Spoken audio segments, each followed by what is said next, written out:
Chapter 17:13. After Li Er left, even though that old demon Cheng Yao Jin was constantly making jokes on the side, the atmosphere at the table did not become lively again. Qin Xiong was still worried that Li Zishuan's plan to divide the Turks to Li Er would be known. At that time, it was hard to say what Tang Jian's attitude would be, but the entire Tang clan would definitely regard Li Zishuan as a mortal enemy.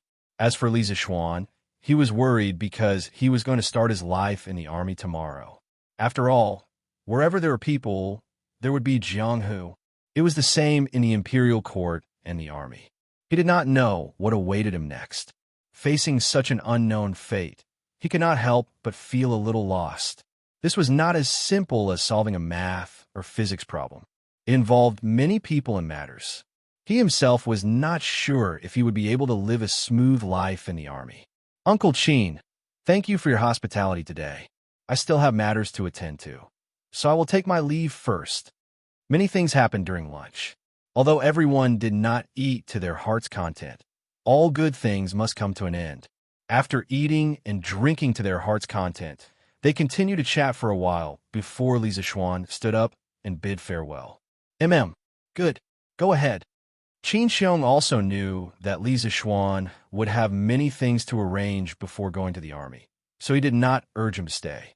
However, he still said, "Little Xian, since His Majesty has appointed you as an adjutant of the Black Armored Army, it means that His Majesty wants to cultivate your ability in war. You're the only child of your family. Logically speaking, His Majesty would not let you go to the front lines. However, the war with the Turks concerns the survival of the Tang Empire. You may not be able to avoid this war. It is also a good thing for you to gain experience in the Black Armored Army. In addition, you must be mentally prepared to go to the front lines. The medicine master is better than me and Jijia in terms of military strategy. Before you enter the army, you should pay him a visit. Speaking of which, you are considered relatives. I believe that he will not hide anything from you. If you can learn something from the medicine master, it may come in handy in the future." Hearing Qin Xiong praise someone like this, Cheng Yao Jin was not unconvinced, because that person was Li Jing, the Tang Empire's military god. In terms of military strategy, Li Jing's military talent was admirable. Old Cheng was no exception. Hearing this, Li Zishuan's heart skipped a beat. He originally wanted to go home directly, but after hearing what Qin Xiong said, he suddenly changed his mind. Uncle Qin is right. I will go to Duke Wei's mansion to visit Uncle Li. Uncles, this nephew will take his leave. After bidding farewell to the two of them, Li Zishuan changed his route and went straight to Puning Lane, Duke Wei's mansion. Outside the mansion, Li Zishuan reported his name. The gatekeeper of Li Zishuan's mansion was shocked. He was about to go in and report, but he immediately put on a warm expression and welcomed Li Zishuan in. Master has instructed that Marquis, you don't have to report your arrival. Go directly to the side hall for tea. Old Master is reading in the study room right now. I will go and inform Old Master. The gatekeeper enthusiastically led Li Zishuan to the side hall of Duke Wei's mansion. After asking the servant girls to serve him tea, he quickly ran out like a wisp of smoke. Why are the people of Duke Wei's mansion so polite to me?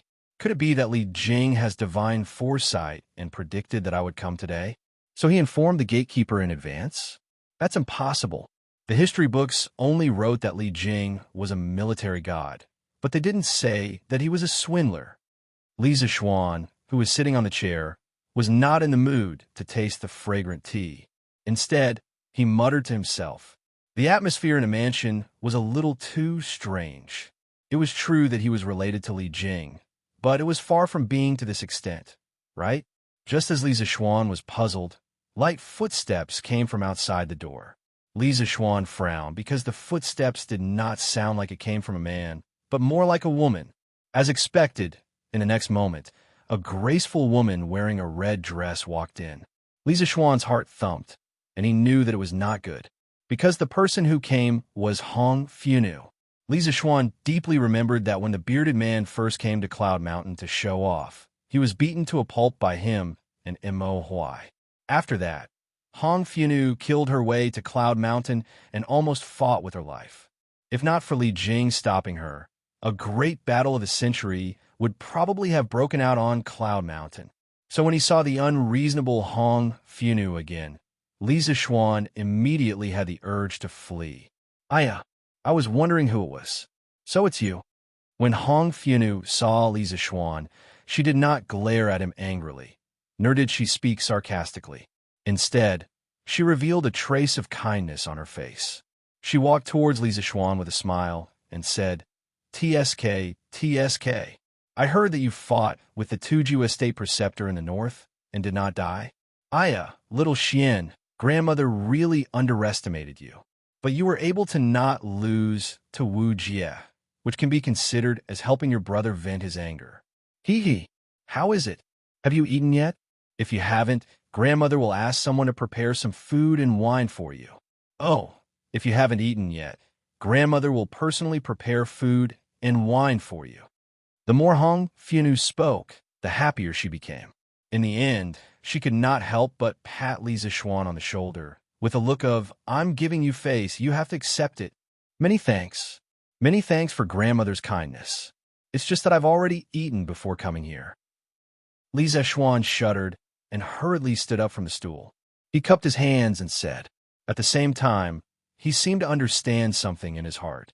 It seemed that the reason why Hong Funu was so friendly to him was mainly because of the bearded man. That night, when Yun Shan was attacked, the bearded man had no choice but to fight Wu Jie head-on. In the end, if it were not for little Yu Er's timely arrival, the bearded man's head would have been separated from his body. With Hong Funu's temperament, if she heard that the bearded man was beaten up, she would probably want to capture that person and torture him to death with a knife. After that, Li Zishuan happened to meet Wu Jie at the Dragon Gate. Although he did not defeat Wu Jie did not gain any advantage over him either. It was probably because of this incident that Hong Funu's attitude towards Li Zishuan changed greatly. Have you eaten? That's not important. You can have another meal after you've eaten. Grandmother will ask someone to prepare a table of good wine and dishes for you. Later, Brother Jing will accompany you to drink a few cups. Li Zishuan's guess was right. The reason why Hong Funu's attitude towards him had changed greatly was mainly because Li Zishuan had fought Wu Jie alone at the Dragon Gate. Although he did not seriously injure Wu Jie, he had still injured him and helped the bearded man vent his anger.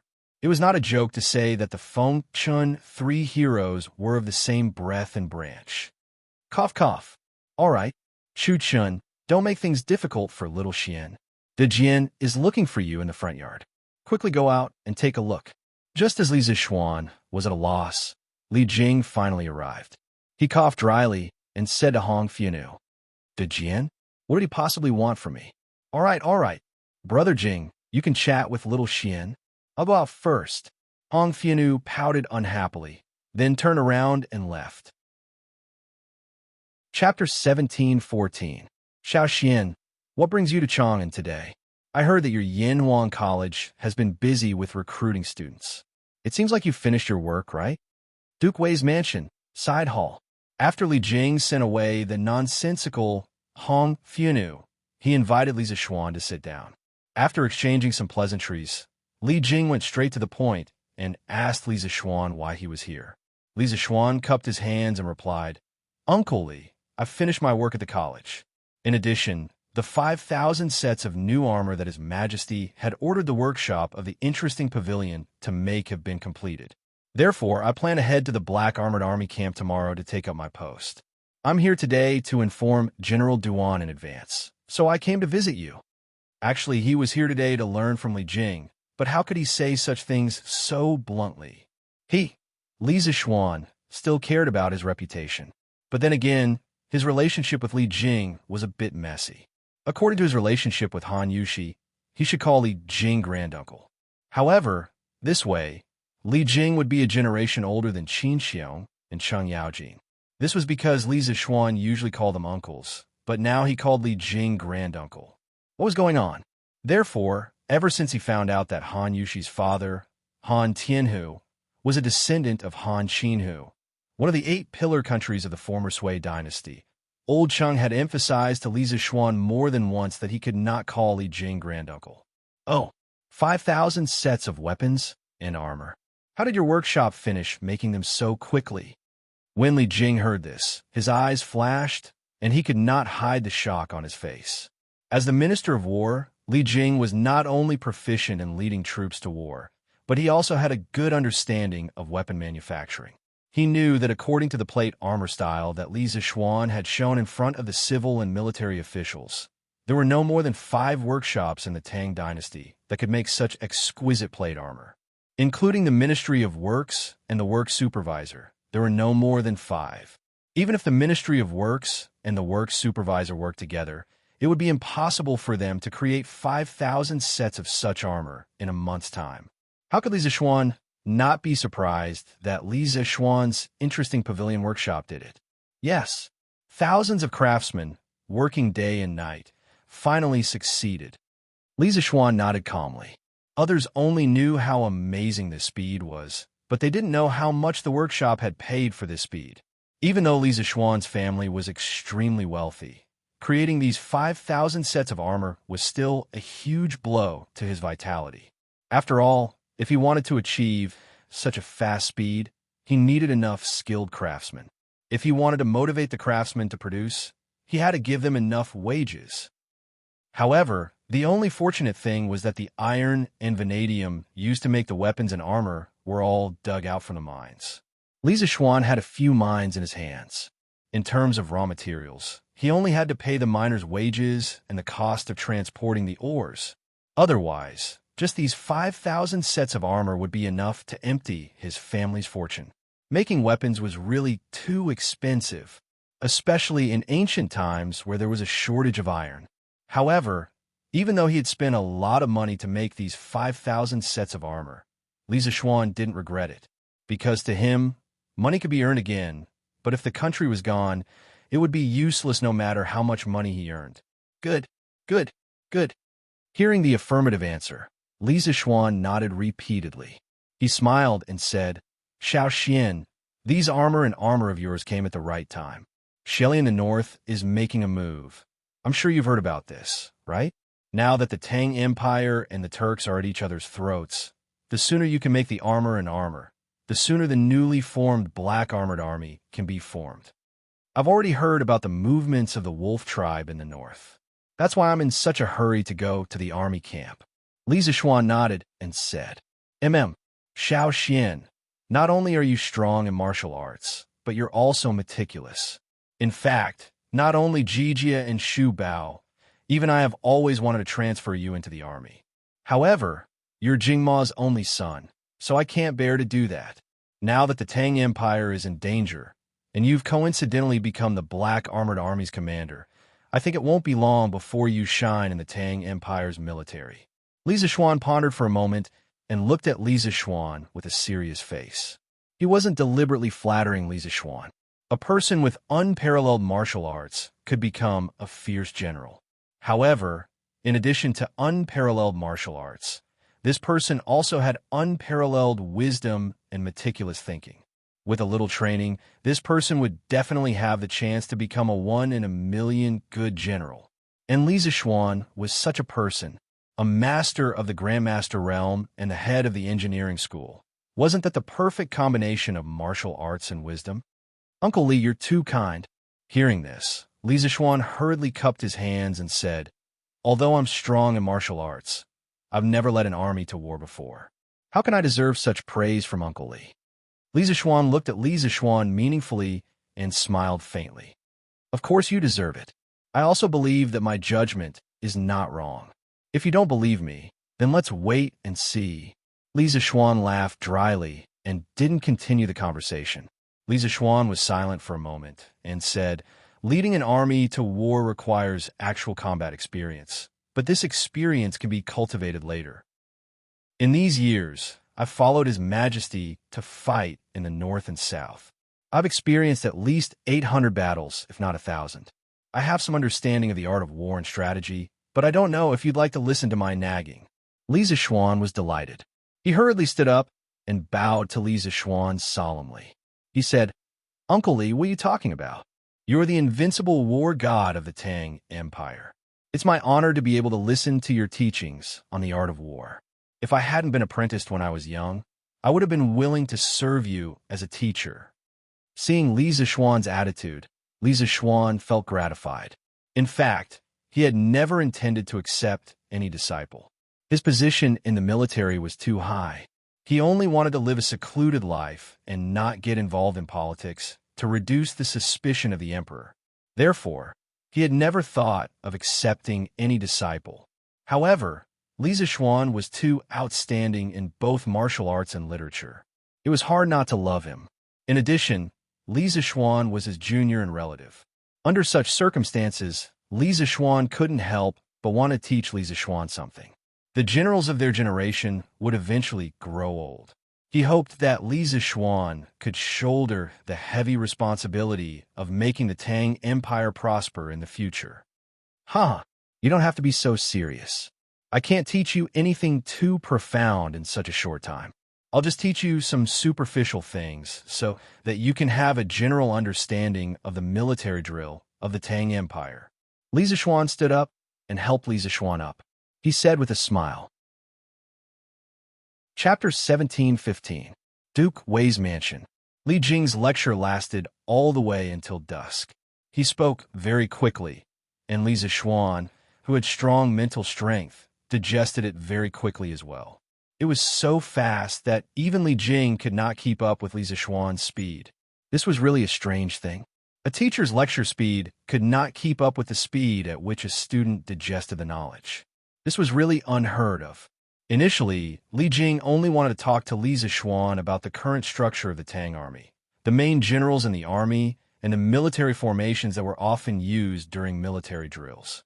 He did not expect Li Zixuan to understand it on the spot. He only hoped that after Li Zixuan entered the Black Armored Army's camp, he would be able to slowly digest these things through his daily training. After all, Li Zixuan had never been in the army before, nor had he ever led an army before. Even if he was extremely talented, it was impossible for him to digest so much military knowledge in such a short time. But who knew that Li Zixuan, who had never come into contact with military formations before, will be able to digest the knowledge that Li Jing taught him even faster than some of the veteran generals who had been in the army for years.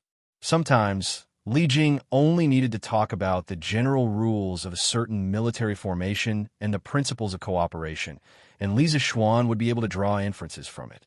Moreover, some of the unintentional words that came out of his mouth would make Li Jing's eyes light up. As a result, the class that was supposed to last until dusk was finished by the time it was 5 in the afternoon. Furthermore, Li Zixuan, as a student, was able to digest the new knowledge better than he had expected. Left with no choice, Li Jing could only increase the learning content for Li Zixuan. He personally went to the study room and took out a stack of unbound manuscripts. Then, he began to talk to Li Zixuan again. What he had taught Li Zixuan previously was only the surface of the art of military formations. But in this stack of manuscripts, it was the essence of the art of military formations. These were all summaries of Li Jing's military experience over the years. Its value was absolutely immeasurable. Li Zixuan explained the contents of these manuscripts slowly. In the process, he would often intersperse some of the wars he had experienced before. The purpose of this was to combine theory and practice so that Li Zixuan could better understand them. Li Zixuan was also having a great time listening to them. After all, 9 out of 10 men were military fans. It was a rare opportunity to listen to a military lecture from the great Tang army god. Such an opportunity was hard to come by even in 10,000 years. In terms of teaching skills, although Li Jing was not as good as the gold medal lecturers in modern schools, Li Jing's understanding of military formations was unparalleled. Every word he said hit the nail on the head, making people involuntarily think and comprehend. All right, it was getting late. Little Xian, you should go back.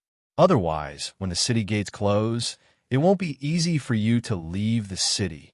When the sun was setting, Li Jing collected the scattered manuscripts on the table, then stood up and said to Li Zixuan, who was sitting opposite him. There was a trace of tiredness on his face. Teaching for half a day had exhausted his spirit. It was really because Li Zixuan this student was absorbing new knowledge too fast. As a teacher, he had been tense and did not dare to relax for a moment in order not to drag him down. Now that he was finally liberated, Li Jing could not help but heave a sigh of relief. He could not help but sigh inwardly. Teaching a disciple is really tiring. Under normal circumstances, half a day could not teach or learn too much. However, the two people in front of him, one was the invincible god of war, the other was a genius with a photographic memory. In half a day, the two of them had completed the cultural inheritance that would take others more than 10 days to digest. At this time, Li Zixuan stood up and bowed respectfully to Li Jing. He said, "Uncle Li's teaching today is very likely to save the lives of many other soldiers on the battlefield in the future. I will remember your life-saving grace in my heart." Li Jing's military lecture today was extremely important to Li Zixuan. He was going to the military camp tomorrow, but before that, he knew nothing about the military. He didn't even know about the job structure in the military, let alone the military drill method of this era. Although he was a modern person and knew some of the training programs of the modern army through watching TV or military training, it was absolutely impossible to forcibly transfer the modern set over. Every era had its own characteristics. If he forcibly forced the things of another era into this era, there would definitely be a problem of acclimatization. But now, after experiencing Li Jing's teaching, the situation was completely different. Although he had not completely grasped the essence of Li Jing's military strategy, at least he now had a good understanding of the system and basic military formation in the Tang army. When the time came, he could formulate a set of specific training system according to the military formation training method of this era, and there would not be a problem of acclimatization. In addition, through this afternoon's lecture, Li Zixuan had a general understanding of the military rules in the Tang army. In this way, when he entered the military camp in the future, he would not inadvertently violate the military rules. He did not like to have his weakness in the hands of others. Haha, little Xian, your words are too serious.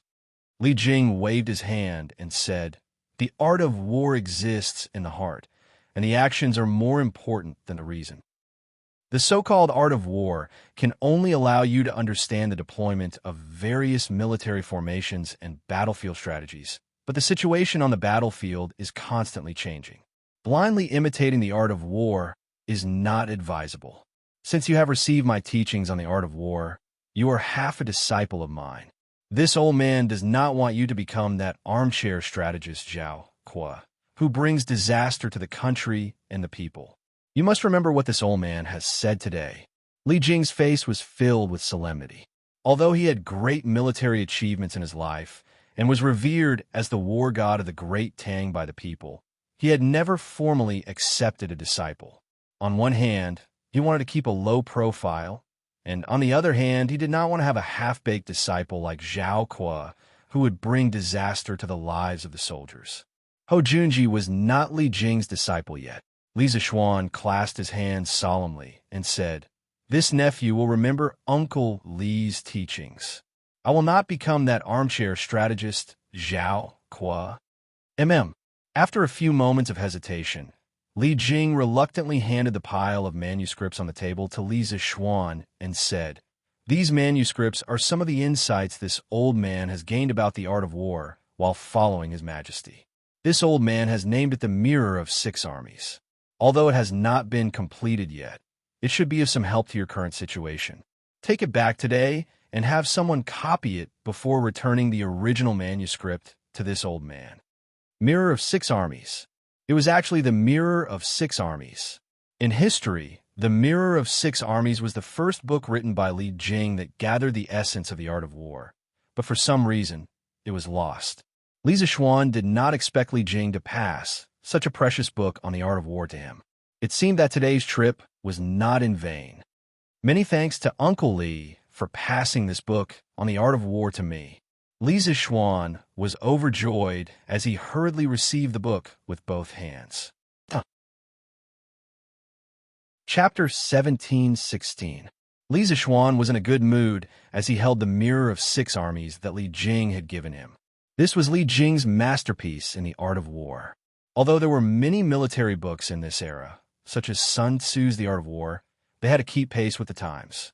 Although Li Jing's Mirror of Six Armies was better than Sun Tzu's The Art of War, the content of the Mirror of Six Armies had definitely absorbed the wisdom of the ancestors and combined it with the current military system and formations of the Tang Empire. Therefore, the Mirror of Six Armies was more suitable for this era. Li Zixuan, who was in a good mood, rode Whitey out of Chong and City quickly. He had to get to the workshop before the end of the day and asked the craftsman to make a copy of the Mirror of Six Armies. This military book was too important. Before he left, Li Jing had repeatedly warned him not to reveal it to anyone else. The art of war was not something that could be easily imparted, because if someone with evil intentions learned it, it would be a disaster for the country and the people. If not for the fact that Li Zixuan was a promising talent, that Li Zixuan was humble, adept in both the pen and the sword, and that Li Zixuan was half a relative of his, and that the Turks and the Great Tang were at daggers drawn and a war could break out any time, he would never have taught Li Zixuan the Mirror of Six Armies at this time. Therefore, Li Zixuan would not let anyone else make a copy of the Mirror of Six Armies. He had to keep an eye on it himself. Marquis, His Highness Prince of Wei is looking for you everywhere. It seems that there is something urgent. Not long after leaving Chong and City, a middle-aged man riding a horse came up to him. When the man was about to reach Li Zixuan, he steadied his horse and dismounted. He bowed to Li Zixuan with his fists clasped. Jia Yi, why is Qin Ke looking for me? Li Zixuan narrowed his eyes and asked in a deep voice. The person who came was Du Yi. After the Heavenly Dragon sect was annihilated, Venerable Du Yi was taken in by Li Zixuan as a servant.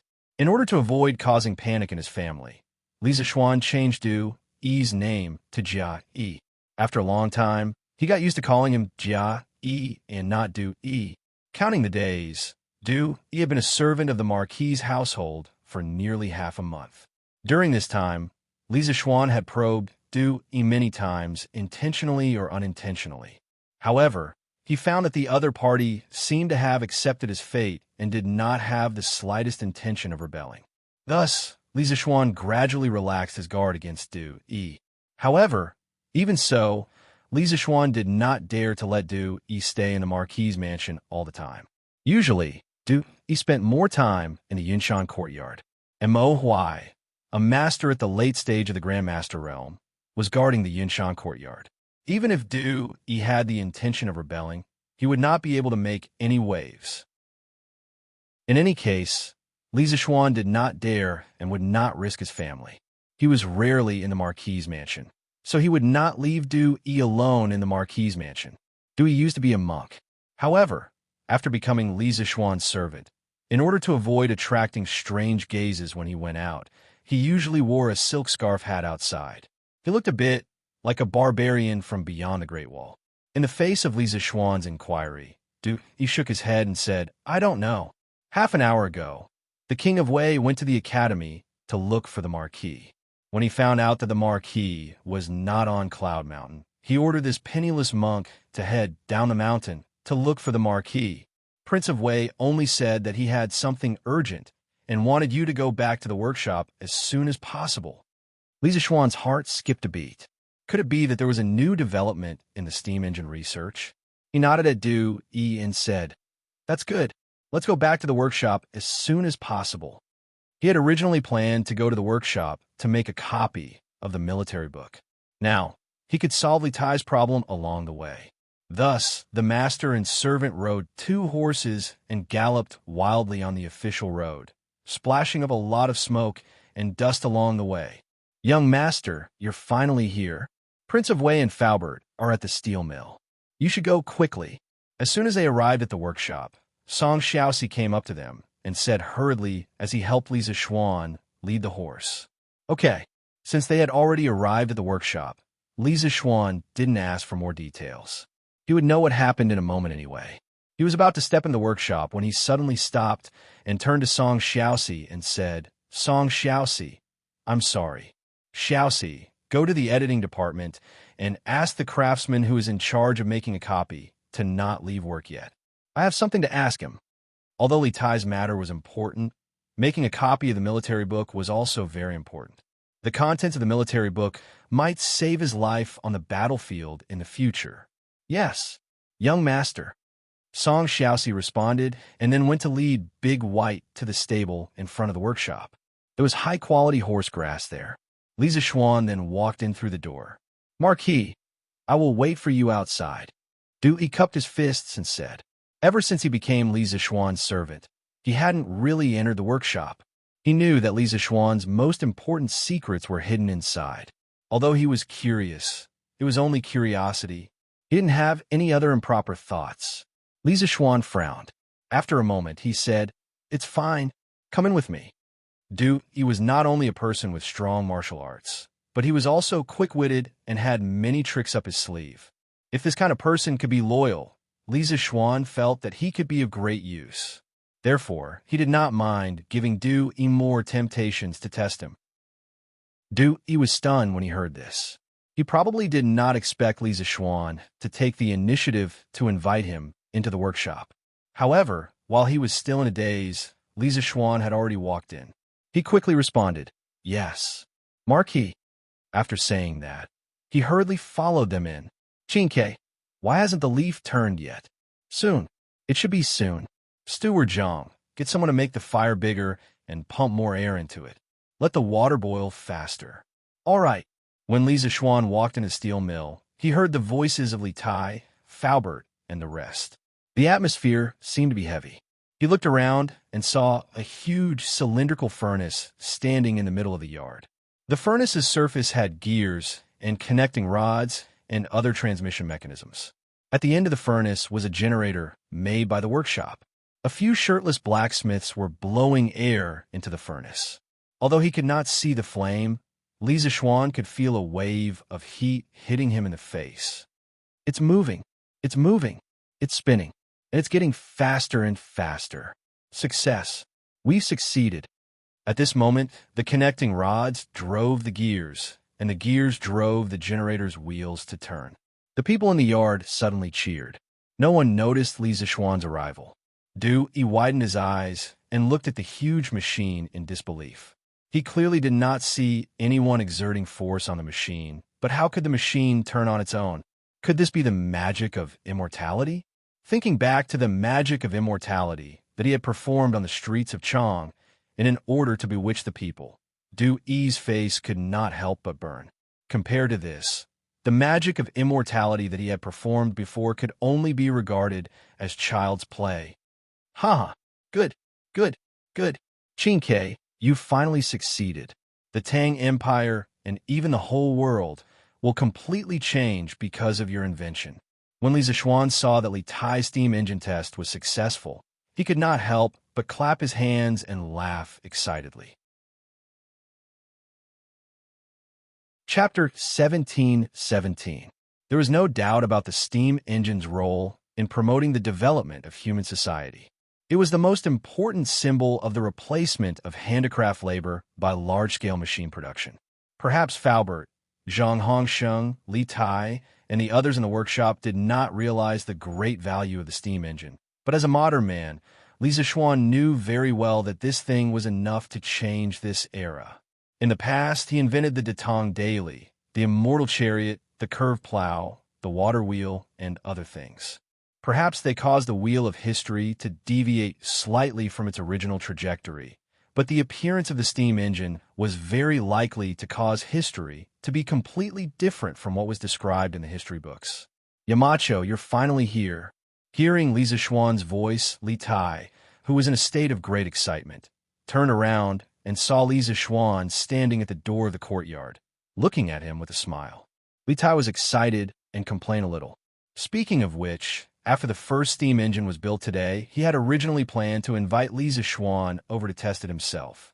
However, whether it was in Lantian County or Yinshan, he could not find Li Zixuan. Seeing that it was getting late, he could only bring people over to test it. When Li Zixuan explained the principle of the steam engine to him, he told him that if the design of the steam engine was not reasonable, it would be easy to cause a road cavity explosion during use.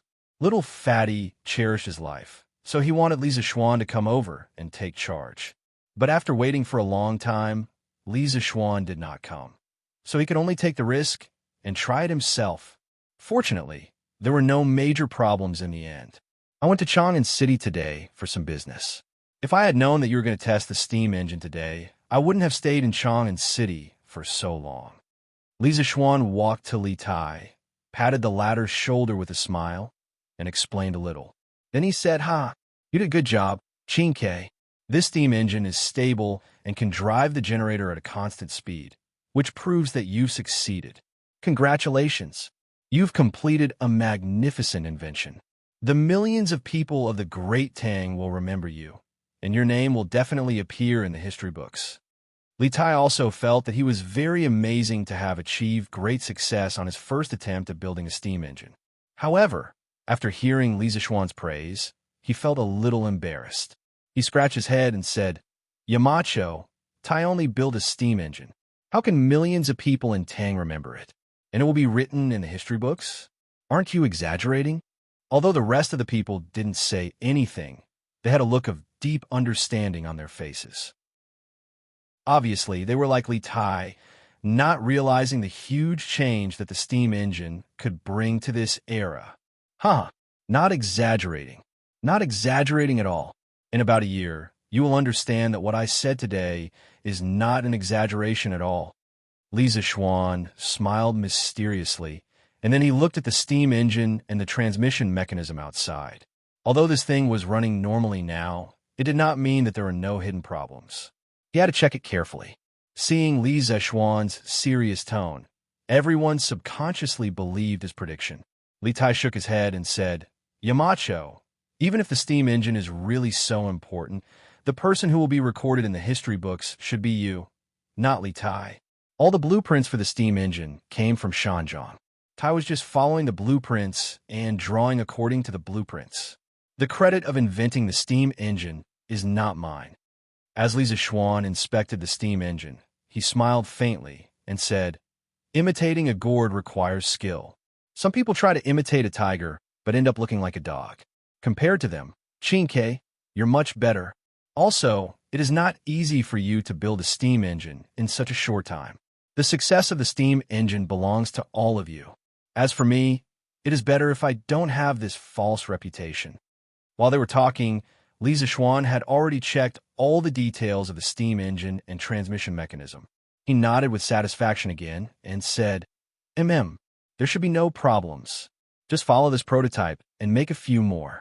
Then, Qin Ke, you can go to Bing Province and Yunzhou. At this point, Li Zishuan turned around and looked at Faubert, Zhang Hongsheng, and the others. With a serious expression, he said, Faubert, Qin Ke is going to Bing Province and Yunzhou to build telegraph relay stations. This is a very important matter. Everyone in the workshop must do their best to assist Qin Ke. Whatever he needs, the workshop will build it for him as soon as possible. This is an extremely urgent matter. Faubert had never seen Li Zishuan speak of something so seriously. Hearing this, he couldn't help but become serious. He cupped his hands and said, Young master, don't worry. Everyone in the workshop will work together to assist King Wei. Li Zishuan nodded. He then looked at Li Tai and said, Qin Ke, during your trip to the north, you must ensure that the telegraph relay stations are built as soon as possible and pay attention to your safety. Bing Province is fine, but Yunzhou is located at the northern border of the Great Tang. I'm afraid that there might be some unforeseen circumstances. So before you leave, you must ask His Majesty to send an army to escort you. In addition, Cheng Chumo and the others should be almost done with their final exams. When the time comes, let Cheng Chumo and Iron Egg go north with you. Master has to go to the barracks tomorrow morning, so I can't go north with you. Take care of yourself. In the past, Li Zishuan wouldn't be so long-winded. However, from what he learned in the House of Chang, and today, the secret war between the Great Tang and the Turks had already begun. The two countries' intentions for war were clear as day. It was just that the two countries weren't fully prepared yet. Under such circumstances, if the Turks knew that King Wei of the Great Tang was going to the northern border, there was no guarantee that they wouldn't come up with some bad ideas. Li Tai cupped his hands and replied, Yes. Yamacho, you take care too. Gugu. After saying that, Li Tai's stomach made a strange noise. Li Zishuan couldn't help but say, "You haven't eaten yet, right? Hurry up and eat, don't starve." Xiaoxi, go to the cafeteria and ask them to prepare some delicious food. Everyone has been working hard to build the steam engine these days. Yes, young master. Song Xiaoxi nodded and hurriedly ran off to pass down the order. At this time, Zhang Hongsheng cupped his hands and said to Li Zishuan, "Marquis, the 5,000 sets of vanadium steel horse lances, vanadium steel plate armor, and vanadium steel horse armor that you requested have all been completed. They are all stored in the warehouse of the workshop. I have checked them one by one. Would you like to take a look now?" Li Zishuan pondered for a moment and waved his hand. "Since you have already checked, I won't take a look. With you in charge, I can rest assured. Tomorrow morning, this marquis will bring people here to collect the armor." He still had to make a copy of the military book. As for the armor and weapons, he had already taken a look at some of them a few days ago. Since Zhang Hongsheng said that there was no problem, then there should be no problem. Good. Then I will wait for Marquis to collect the armor tomorrow. Chapter 17-18. Little you it's already so late. Why haven't you gone back yet? After telling Li Tai about going to the north to set up a telegraph, Li Zishuan went straight to the editorial department of the Tang Daily. At this time, the editorial department was still lit up. The workshop had already been electrified, and it wouldn't be long before most of Lantian County would be electrified. When Li Zishuan walked in, he saw little Yu sitting on a chair and flipping through something. She was so focused that she didn't even notice that someone had come in. Li Zishuan couldn't help but quietly walk up to her and said, "Mister, you're here." Hearing the familiar voice, little Fishy was shocked. She quickly put down the document in her hand and stood up, saying, "Little Four came over earlier and said that you had something important to make a copy of. I thought that since it was something important, it wouldn't be appropriate to leave it to the craftsman. It just so happens that I'm also very familiar with our movable type printing method, so I stayed and waited for you." "You little girl." Li Zishuan shook his head and laughed. "This kind of work should be left to a reliable person. You're a little girl. If you don't go back at this time, wouldn't it be unsafe to walk at night?" Liu didn't care and said, "What's wrong with that? Lantian County is Mister's territory. The law and order here are very good. Could it be that there are criminals? Besides, I went to investigate the county magistrate of Hua County by myself. Didn't I come out unscathed?" Hearing this, Li Zishuan couldn't help but stare at Liu angrily and said, "You little girls still have the nerve to say that. If Yushi didn't mention this to me a few days ago, I wouldn't even know about it. Although you're a gold medal reporter personally appointed by the Emperor and can supervise all illegal things in the world, if you went to investigate the county magistrate alone, what would you do if the other party became desperate and killed you to silence you?" In fact, ever since Liu was given the title of a gold medal reporter, she was not honest at all. This girl would often mingle in the streets and restaurants. Whenever she heard of corrupt officials or illegal activities, she would either arrange for someone she trusted to investigate in secret or disguise herself and investigate on her own. A few days ago, after Liu returned from the north, he heard that the people of Hua County were unable to receive any relief food. After the locust plague, the imperial court distributed a certain amount of relief food according to the severity of the disaster. When Liu heard this, he didn't know where he got his courage from. After a little preparation, he actually went to Hua County alone to secretly investigate. Fortunately, the county magistrate of Hua County wasn't very vigilant. After Liu's identity was exposed, the Hua County warden decisively sided with Liu. That was how Liu was able to find out that the county magistrate of Hua County had embezzled disaster relief food and escaped unscathed. Li Zishuan had also heard about this matter 2 days ago when he was chatting with Han Yushi. At that time, he was really worried for Liu. He secretly wondered why this little girl was so bold. She always did things that ordinary people couldn't do. Cough, cough. "Mister, please don't mention this matter anymore. Aren't I fine now?" Although Li Zishuan's tone was strict, the care and love in his words couldn't be concealed. Liu's heart was warmed, but she still acted coquettishly. She quickly changed the topic and said, "Oh, right. Mister, don't you have something to make a copy of? Quickly give it to me. I'll go and arrange it for you. Although Li Zixuan knew that Li Yu was deliberately changing the topic, he still took out the 6 armies mirror from his chest and handed it to her. He said, "There's a lot of content. I estimate that you'll be done by midnight. After you're done, don't go back to the county. Go directly to Yunshan Courtyard. It's been empty recently. Ever since the Marquis residence in Lantian County was built, the Li family's Yunshan Courtyard was rarely used. Even so, there were still maids taking care of and tidying up the place every day." Li Yu was delighted when she heard this, but she said, Mister, this isn't good, right? Li Zixuan said unhappily. "What's not good about it? But you're going back to the county in the middle of the night. Even if you don't meet any bad people, if you fall into a ditch, you won't be able to call for help.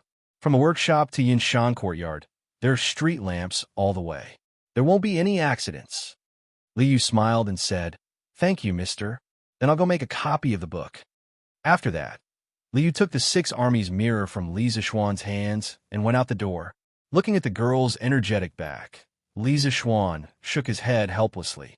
However, looking at Li Yu's state today, it seemed that she was slowly getting used to the position of the editorial department supervisor.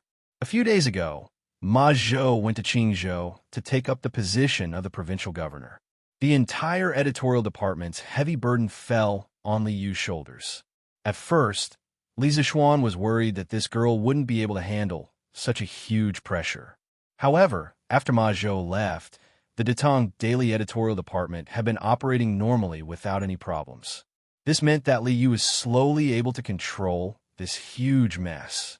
In the editorial department, Li Zixuan looked at the manuscripts on the various desks, as well as the previous issues of the Tang Daily. Only then did he leave with his hands behind his back. After leaving the workshop, he rode on to Bai and returned to the Marquis residence in Lantian County. "Husband, you're back? I'll go prepare some food for you." When he returned to the Marquis residence, the sky was already dark. Seeing that Li Zixuan had returned, Han Yushi quickly went up to him and said, Li Zixuan came back too late, so no one waited for him to have dinner together.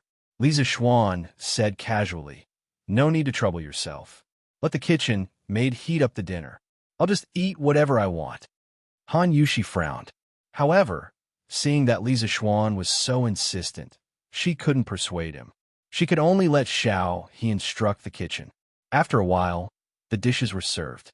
Li Zixuan picked up his bowl and started eating without caring about his image. This was only when they were a couple. When there were other people present, he still had to be careful about his image as Marquis. Han Yushi supported her chin and looked at the man in front of her without blinking. Although the way this man ate was not elegant at all, it didn't hinder her from liking him. She secretly thought that this was what it meant to be real and not fake. Anyway, beauty is in the eye of the beholder. Li Zixuan is the best no matter what. Han Yushi knew that Li Zixuan would leave Lantian County tomorrow to take up his position in the Black Armored Army. Therefore, in these last few hours, she couldn't bear to look away from Li Zixuan. "Ahem, what's wrong? Wife, didn't your husband wash his face this morning?" Feeling Han Yushi's gaze, Li Zixuan couldn't help but touch his face and look at Han Yushi. Chapter 1719. In the side hall of the backyard, Han Yushi couldn't help but burst into laughter when she saw Li Zixuan touching his face in embarrassment. However, her smile quickly disappeared. She looked at Li Zixuan and said, "Husband, don't you know if you washed your face this morning? I just feel that I can't get enough of your face." Oh my, once this woman learned how to say sweet nothings, she could simply be so sweet. Li Zixuan instantly felt that the fragrant food in his mouth had turned into a sweet and greasy taste. He quickly wiped his mouth and said, "Cough, cough. I didn't expect that my wife's sweet nothings would be no weaker than my husband's." What Han Yushi said just now was just that she couldn't help herself. At this moment, she knew that she had misspoken and couldn't help but blush. She glared at Li Zixuan and said, "Husband, you're talking nonsense. I didn't." In order to prevent his wife from being embarrassed, Li Zixuan laughed and waved his hand. "All right, Your husband is full. Wife, get someone to clean up. It's getting late. We should wash up and rest. Li Zishuan especially emphasized the word wash. This guy's lecherous heart was simply self-evident. Han Yushi's face instantly turned even redder, so red that water was about to drip out. She felt even more shy, especially when she thought of last night's situation. Fortunately, after Li Zishuan said this, he directly went to the side room with his hands behind his back. Otherwise, Han Yushi really didn't know how to continue this conversation. It was the last night before the young couple parted. There was no need to say more about the craziness. At midnight, the storm suddenly stopped. These two people didn't sleep, but leaned against the bed and actually started talking about things. Wife, after I leave tomorrow, I'll leave this huge Marquise estate to you to take care of. Father, mother, and Faubert will help you with the affairs of the estate, so I'm not worried. I'm mainly worried that there will be people with evil intentions outside the estate who will take advantage of the situation to harm the people in the estate. Therefore, I won't bring any of the guards with me this time. They will all stay behind to protect the safety of the Marquise estate. During this period of time, the family will try to reduce the number of times they go out alone. The two brothers, Lu Yun and Lu Feng, were both from the Imperial Army. They were skilled in martial arts, and each of them was capable of fighting against 10 experts. However, Lu Feng had escorted Ma Zhou to Qingzhou a few days ago. Even so, Lu Yun alone was more than enough to ensure the safety of the residents. Although Fei Ji's martial arts are not as good as Lu Yun's, he has followed me for the longest time and is the most trustworthy. Furthermore, he is meticulous in his thinking. The guards of the Hou Fu can be assigned to him. Wife, you must learn how to use these people well. Li Zishuan held Han Yushi with one hand and said slowly. He wasn't making a big fuss about the safety of the family and the estate, but he felt that it was necessary to take precautions. Especially after the incident of the academy being attacked, Li Zishuan felt that when he made decisions in the future, he couldn't be careless. Otherwise, the people around him might lose their lives because of him. Han Yushi understood Li Zishuan's feelings. She nodded and said, "And this concubine will remember everything that my husband has said. I'll take good care of father, mother, grandfather, grandmother, and Lon. I won't let them meet with any danger." This was a promise and a responsibility. As his wife, although she couldn't share Li Zishuan's worries in official matters, she could help Li Zishuan take good care of the family. Otherwise, Li Zishuan would be distracted by family matters. It's been hard on my wife." Li Zishuan sighed and said. He knew that he shouldn't have placed all of his family's affairs on a woman.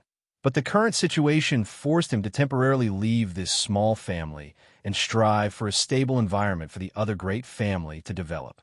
If the great Tang wasn't surrounded by powerful enemies like the Turks, Li Zishuan would be willing to give up his position and peacefully accompany his family every day, living the life of a wealthy man. It's not hard on me. Husband, you're the one who's working the hardest. At this moment, Han Yushi raised her head and looked steadily at Li Zishuan. She said, "This concubine knows that husband's heart is not only concerned about our small family, but is even more concerned about the lives of the common people and the survival of the country.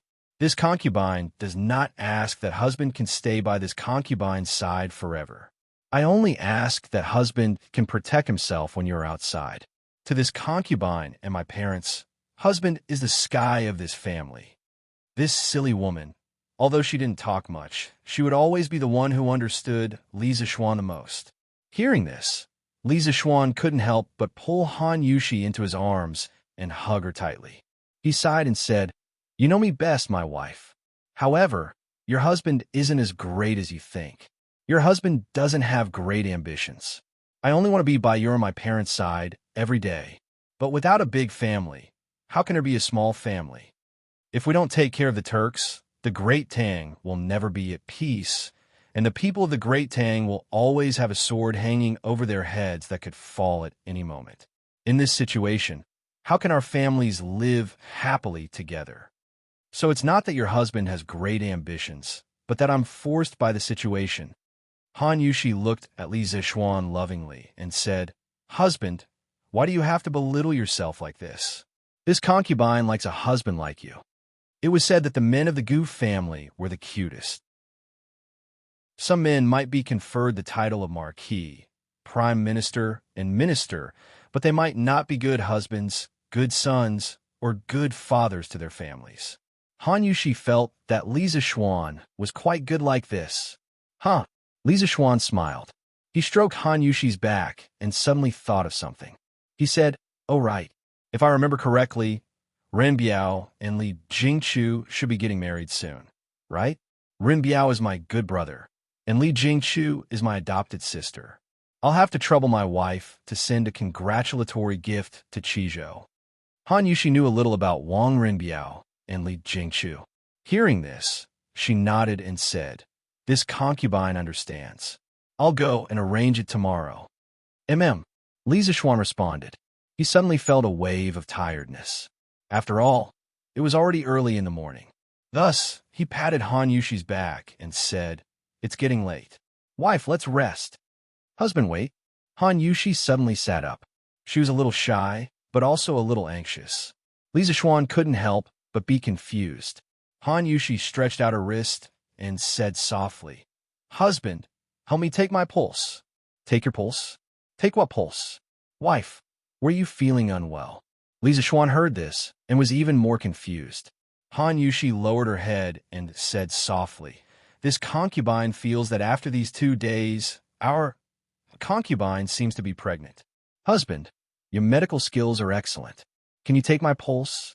Li Zishuan almost fainted when he heard this. "Wife, aren't you being too impatient? Even if we do that, we might not be pregnant. Even if we are pregnant, it's impossible to show a pregnancy pulse so quickly, right?" Chapter 17:20. Husband, it's 5:30. It's time for you to wake up. The next day, before dawn, Han Yushi propped herself up and nudged Li Zishuan, who was sleeping soundly beside her. Last night, she, who was eager to have a child, had pestered Li Zishuan for who knows how many rounds. Li Zishuan was a martial arts grandmaster after all, so his physical strength was limitless. She, on the other hand, could not do the same. She felt weak all over and was too lazy to even move a finger. Even so, she still relied on her strong willpower to wake up on time and wake Li Zishuan up. This was because Li Zishuan had told her yesterday that the Black Armored Army would be calling for soldiers at 7 in the morning. Li Zishuan had to be there on time with the armor and equipment. "Oh, let me sleep for a while more." Li Zishuan, who was sleeping, turned over and mumbled. Then he went back to sleep. Although he was a Wu Dao master was still human. After doing so many things, he would still feel tired and sleepy. "Husband, it's 5:30 already.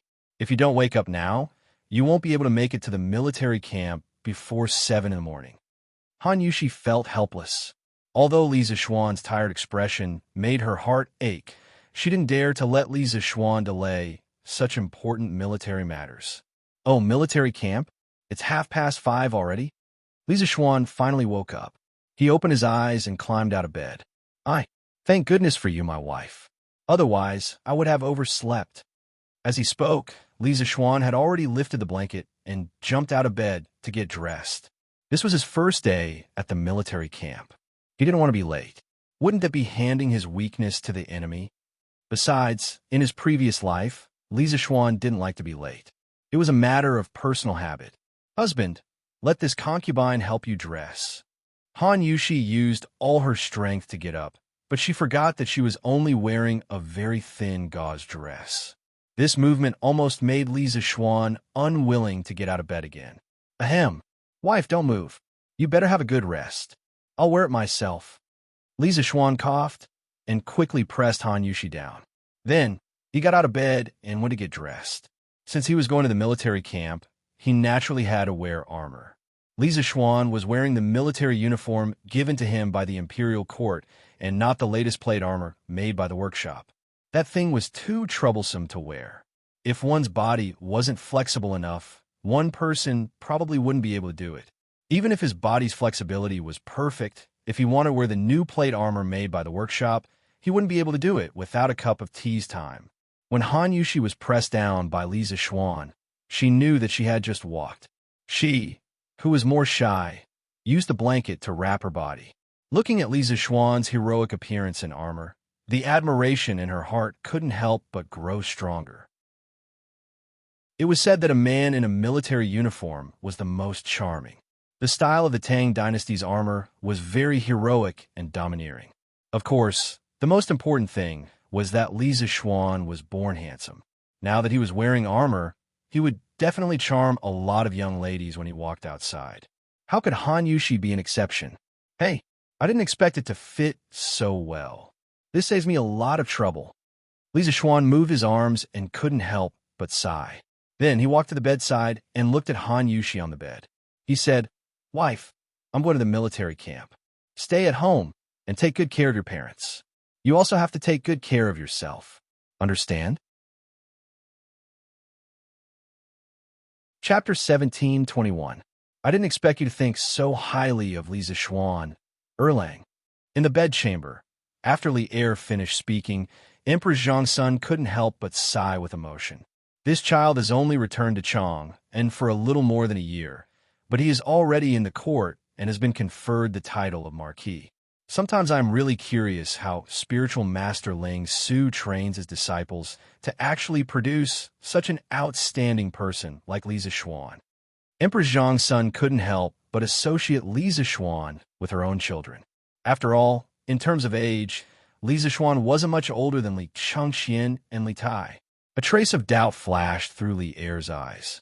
He had only heard of spiritual master Ling Shu from Baiqi's intelligence, but had never seen him in person. Hearing Empress Zhongsun sigh with emotion, he couldn't help but be curious about spiritual master Ling Shu's methods of teaching his disciples. Li Zixuan is indeed talented, but Changqian, Xiaoke, and Qingke aren't bad either.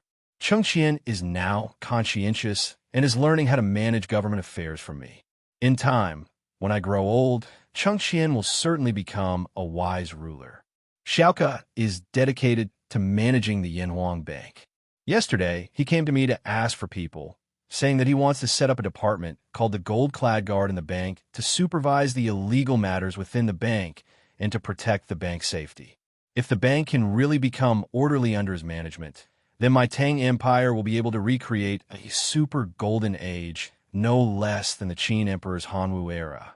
Qingqiue's grades are among the best in Yanhuang College, and her achievements in engineering are comparable to several of the college's discipline leaders. Now, she has become the deputy chief designer of the second and third trump card projects of Yanhuang College, leading the advancement of these two projects. Yesterday, I heard people say that Qingke has successfully built the first steam engine in the workshop of the interesting pavilion. I heard Li Zixuan mention this before. It is a good thing. It was rare to hear Li Er ramble on about such trivial matters, so Empress Zhongsun listened very patiently. But when she heard about the steam engine, she couldn't help but interrupt. "Your Majesty, what is this steam engine? How is it a good thing?" Li Er smiled mysteriously and said, "Hoo-hoo." In Li Zixuan's words, the steam engine is a power machine, a machine that uses fire to generate power. It can be used to drive generators to generate electricity or other machines to work. It's truly convenient.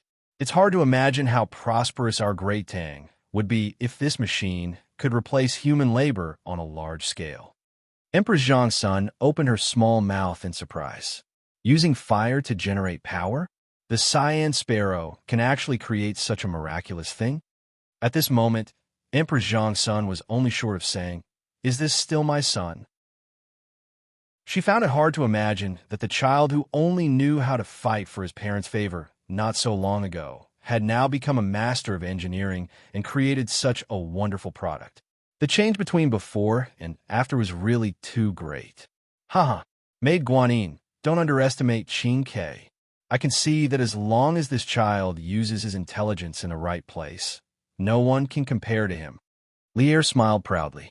Then he looked at the sky outside the window. He stood up and said meaningfully, "All right, it was almost time for the morning assembly. There are some things that I should tell everyone in the court." Empress Zhongsun quickly stood up and said, "I will dress your Majesty." Although she was the mother of a nation, in front of Li Er, she always regarded herself as his wife. Things like serving Li Er and dressing him, she would usually do it herself and never let anyone else do it. This was already a tacit understanding between husband and wife. Hong Sheng, have all the armors and equipment been loaded? At the new workshop of the Strange Taste Pavilion, although the sky was not yet bright, it was already in full swing. Dozens of craftsmen were moving goods back and forth. Li Zixuan, dressed in military attire, found Zhang Hongsheng and asked, "Marquis, all the armors and equipment have been counted. In half a cup of tea's time, they will all be loaded onto the carriage." Zhang Hongsheng bowed and cupped his fists. Although Li Zixuan had just arrived at the workshop, the craftsmen were already busy, especially Zhang Hongsheng. He did not even go home last night. This morning, he had already gotten up before dawn to arrange for the craftsmen to count the armors and equipment and load them onto the carriage. After all, it was 5,000 sets of armors and equipment. It would take a lot of time just to count them, let alone load them onto the carriage. When Li Zixuan arrived at the workshop, there was already a long line of carriages in front of the workshop. They were all carriages that specialized in transporting goods. "Good. Thank you for your hard work, Hongsheng." Li Zixuan patted Zhang Hongsheng's shoulder and said. In fact, he did not tell Zhang Hongsheng to do these things in advance. It was Zhang Hongsheng who took the initiative to do them in advance. If it were not for his subordinates who were so easy to deal with, he might not have been able to reach the barracks on time today. "Hey, this is nothing. It's not hard at all." Zhang Hongsheng waved his hand and shook his head with a smile. "Sir, your things." At this moment, a crisp female voice rang out. Li Zixuan turned around and saw Liu holding a black package and walking towards him quickly. Li Zixuan went forward and received it with both hands. He opened the package and saw 2 stacks of manuscripts lying quietly inside. One stack was unbound and was obviously Li Jing's original manuscripts. The other stack was bound and even had an exquisite craft paper cover. It was obviously Li Yu's masterpiece. "This girl is quite meticulous," Li Zixuan praised in his heart. He then looked at Li Yu and smiled. "Good. Little Yu, thank you for your hard work. You must have slept very late last night, right?" Although Li Yu's face could not hide her tiredness, she still smiled sweetly. "It's okay. Sir, it's not hard for little Yu to work for you." Compared to the help Li Zixuan gave her, what she did was insignificant. Li Yu had always been grateful to Li Zixuan. "You little girl."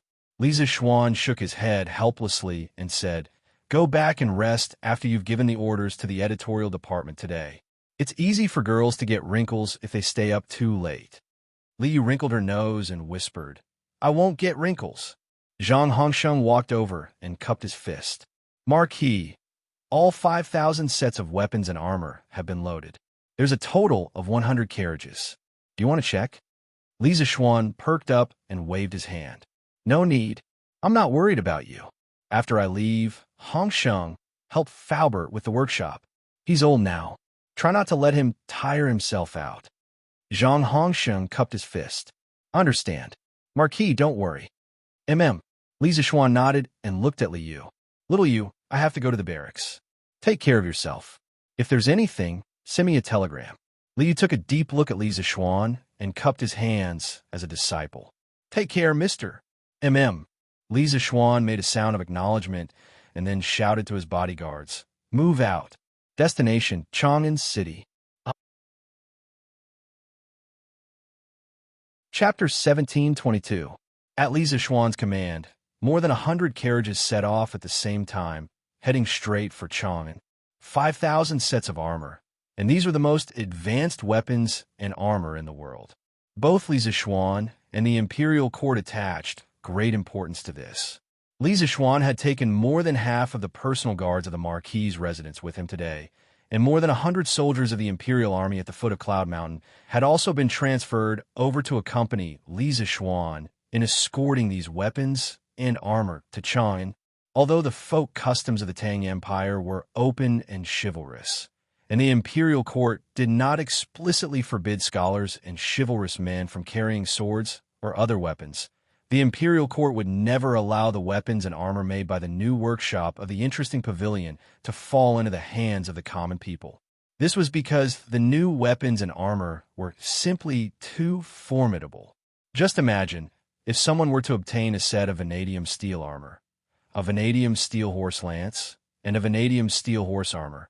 Wouldn't that person become an invulnerable iron knight who could charge through anything? Such a person would definitely be able to casually charge into the local government of a small province or county, creating a very unstable factor for the Great Tang's common people. This was just like how many countries in modern society ban firearms. To this era, the weapons and armor created by the workshop were no less dangerous than firearms in modern times. Hiya.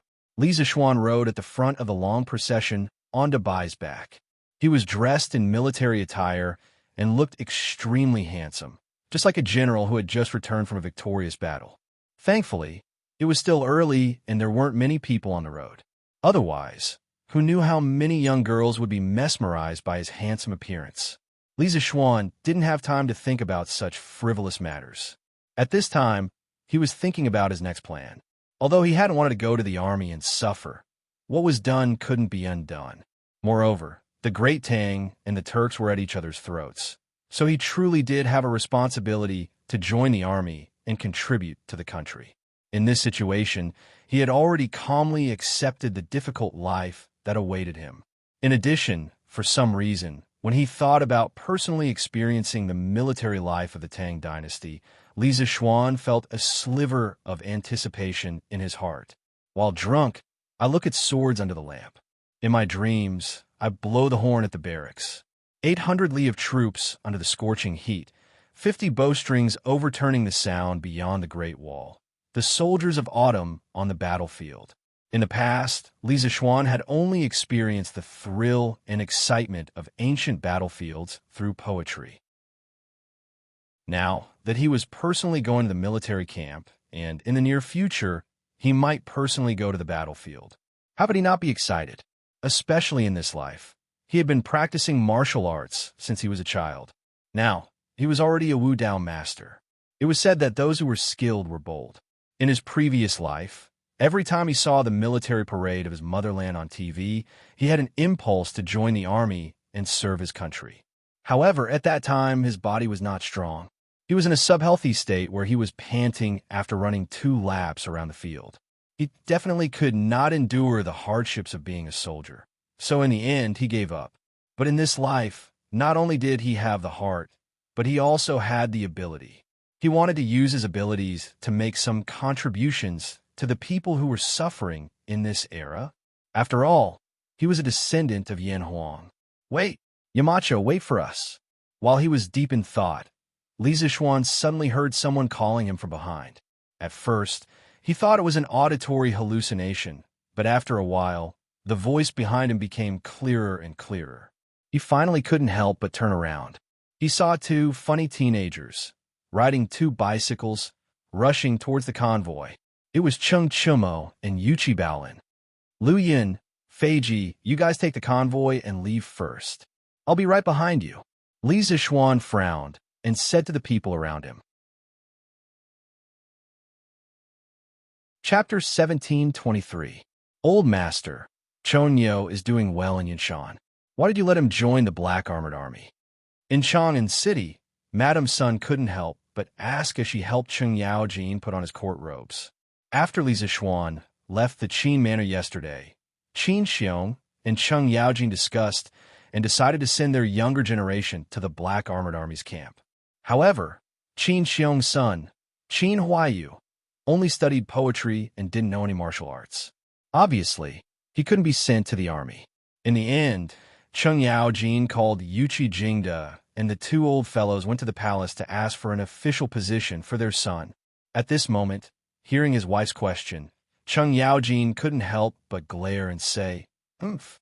Madam, don't you know whether that brat is good at studying or not?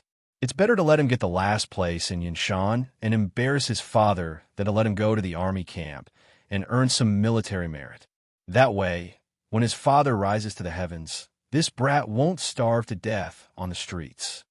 Speaking of which, from the start, Cheng Yaojin didn't expect Cheng Chumo to have any achievements in literature. As long as Cheng Chumo didn't always get the last place and embarrass him, it would be fine. The reason why he let Cheng Chumo go to the mathematics school was mainly because Cheng Yaojin had already seen that Li Zixuan was not a fish in a pond. Among the younger generation in Chang and City, Li Zixuan was the only one who could convince Cheng Yaojin in terms of martial arts and talent. It was said that when one sees a worthy person, one should emulate the worthy. Having met such an outstanding young man like Li Zixuan, Cheng Yaojin naturally wanted his son to be influenced by Li Zixuan and cultivate their relationship. Cough, cough, of course, this relationship was only brotherly. In the future, when their generation grew old, Cheng Chumo would have a capable brother to rely on. Old Cheng wouldn't be worried, right? This couldn't be considered as using. To be precise, it was an investment. Cheng Yaojin had long seen the potential in Li Zixuan and had long invested in Li Zixuan. This potential stock. Bah, old thing, what nonsense are you spouting so early in the morning? When Sun Sure heard this, her eyebrows raised. She could not help but pinch the soft flesh on Cheng Yaojin's waist as she reprimanded. She couldn't be blamed for being unreasonable. It was just that Cheng Yaojin's words were really asking for a beating. Ioyo, madam, let go. Old Cheng won't say anything. Cheng Yaojin could not help but grimace in pain as he hurriedly begged for mercy. Let's see if you dare to spout nonsense in the future. Madam Sun glared at Cheng Yaojin. The latter gasped and rubbed his old waist, not daring to say anything harsh. After a while, Madam Sun asked doubtfully, Master, since you want Chon Yo to join the army, why don't you let him join the Right Guards? This way, it'll be convenient for you to take care of him. Cheng Yaojin was not only the High Duke of Lu, he was also the general of the Right Guards. In the Right Guards, Cheng Yaojin's words could be said to be absolute. What Madam Sun meant was very simple. That was to let Cheng Chumo become a soldier under Cheng Yaojin. With Cheng Yaojin taking care of him, Cheng Chumo would not be bullied in the army, right? It was said that mothers loved their sons the most. How could Madam Sun be an exception? Her mentality was in line with the majority of mothers in the world. After listening to Madam Sun's nagging, Cheng Yaojin's mouth twitched, but he did not reply. Madam Sun waited for a long time, but did not hear a reply. She could not help but pinch Cheng Yaojin again and said angrily, I'm talking to you. Are you listening? This time, Cheng Yaojin was prepared. He nimbly avoided Madam Sun's killing blow and said, Didn't you not let me speak just now? Now that I'm not speaking, you're blaming me. You're really unreasonable. You. When Madam Sun heard this, she was so angry that she wanted to die. Seeing this, Cheng Yaojin quickly waved his hand and said, Madam, I'm not going to argue with you anymore. It's almost morning court. If I'm late, Wei Zheng, that old thing, will impeach me again. I'll take my leave first.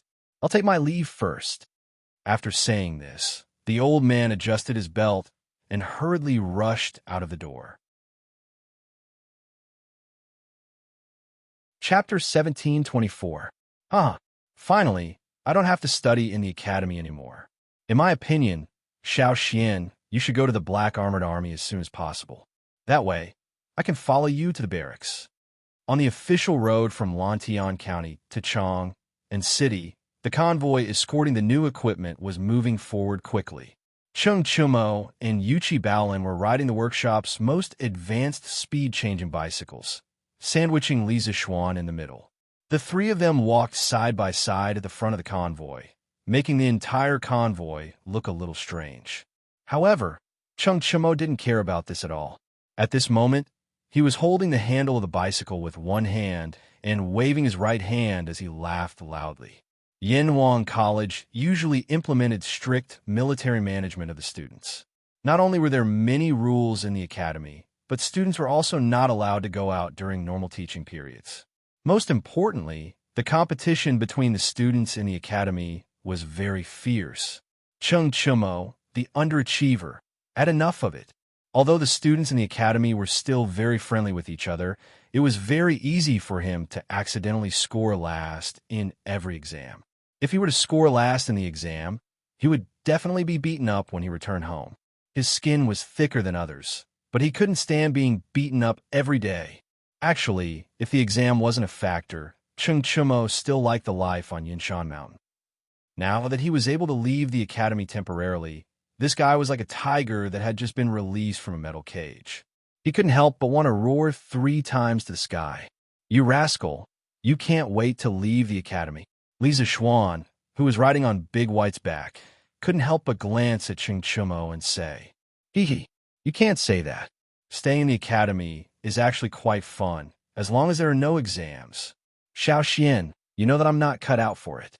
Chung Chumo was still holding the handle of the bicycle with one hand and scratching his head with the other as he laughed foolishly. This guy had obviously practiced his driving skills on the way to the north to kill the locusts. Hearing this, Li Zixuan couldn't help but roll his eyes. He was too lazy to deal with this useless person.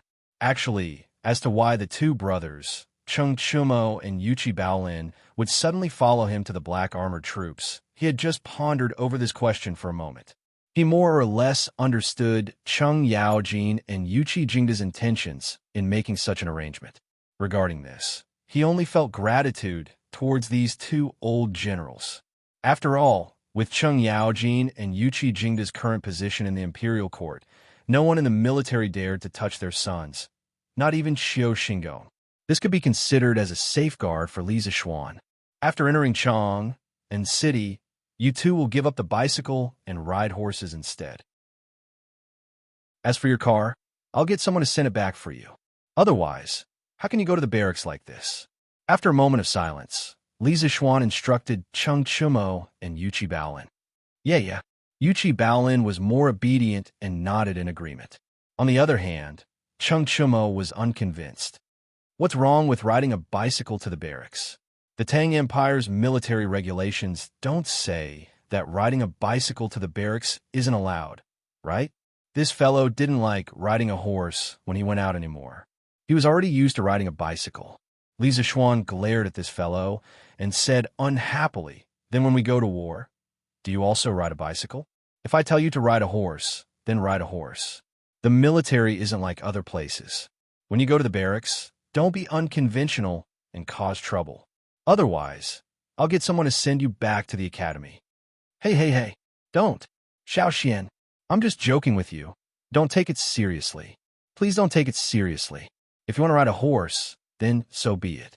It's not like I don't know how to ride a horse. IAO F***CK, save me. Upon hearing this, Chung Chumo was shocked and hurriedly waved his hands. What a joke. It wasn't easy for him to leave the academy. How could he bear to go back? However, in a moment of panic, when he waved his hands subconsciously, both his hands left the handlebars. The bicycle instantly lost its balance and went straight towards the farmland by the side of the road. Whoa! Where did all these carriages come from? Why are there imperial guards escorting them? What's in these carriages? When Li Zixuan and the rest arrived at Chang and city, the city gates were already open. The carriages entered through the Yinqing Gate and went straight towards the Black Armored Army's barracks in the northwest of the city. Along the way, the huge carriages naturally attracted the attention of countless passers-by. Under normal circumstances, those who could wake up so early were mostly peddlers who entered the city to sell their goods or commoners who entered the city to buy things. The huge carriages caused them to discuss animatedly. However, although these people were curious about the armored soldiers beside the carriages, they could only shrink back and point at them from afar. The general in the lead looks like the Marquis of Yong'an. What? The Marquis of Yong'an? Why did the Marquis of Yong and bring so many soldiers and carriages to Chang'an City? Who knows? Could it be that the imperial court is sending the Marquis of Yong and to suppress bandits? Nonsense. Now that the world is peaceful, where would there be so many bandits to suppress? Besides, the Marquis of Yong and isn't a general. Why would he lead soldiers to suppress bandits? That's true, but why is the Marquis of Yong and wearing a general's uniform? About this, it had to be said that the people of Chang and city were quite familiar with Li Zixuan. There were very few people who had never heard of Li Zixuan, and there were even more who had seen Li Zixuan with their own eyes. As such, among the pedestrians on both sides of the road, there were people who quickly recognized Li Zixuan. Li Zixuan naturally didn't have the time to care about these people's discussions. This was because there was only 15 minutes left before the Black Armored Army's barracks were called. In order to avoid being late, he could only speed up the carriages. Luckily, there weren't many people on the streets of Chang and city early in the morning, and there weren't any traffic jams. Of course, speaking of this, it was all thanks to the widespread use of bicycles. Whether it was the civil and military officials or the common people, they were used to riding bicycles instead of horse carriages for short journeys.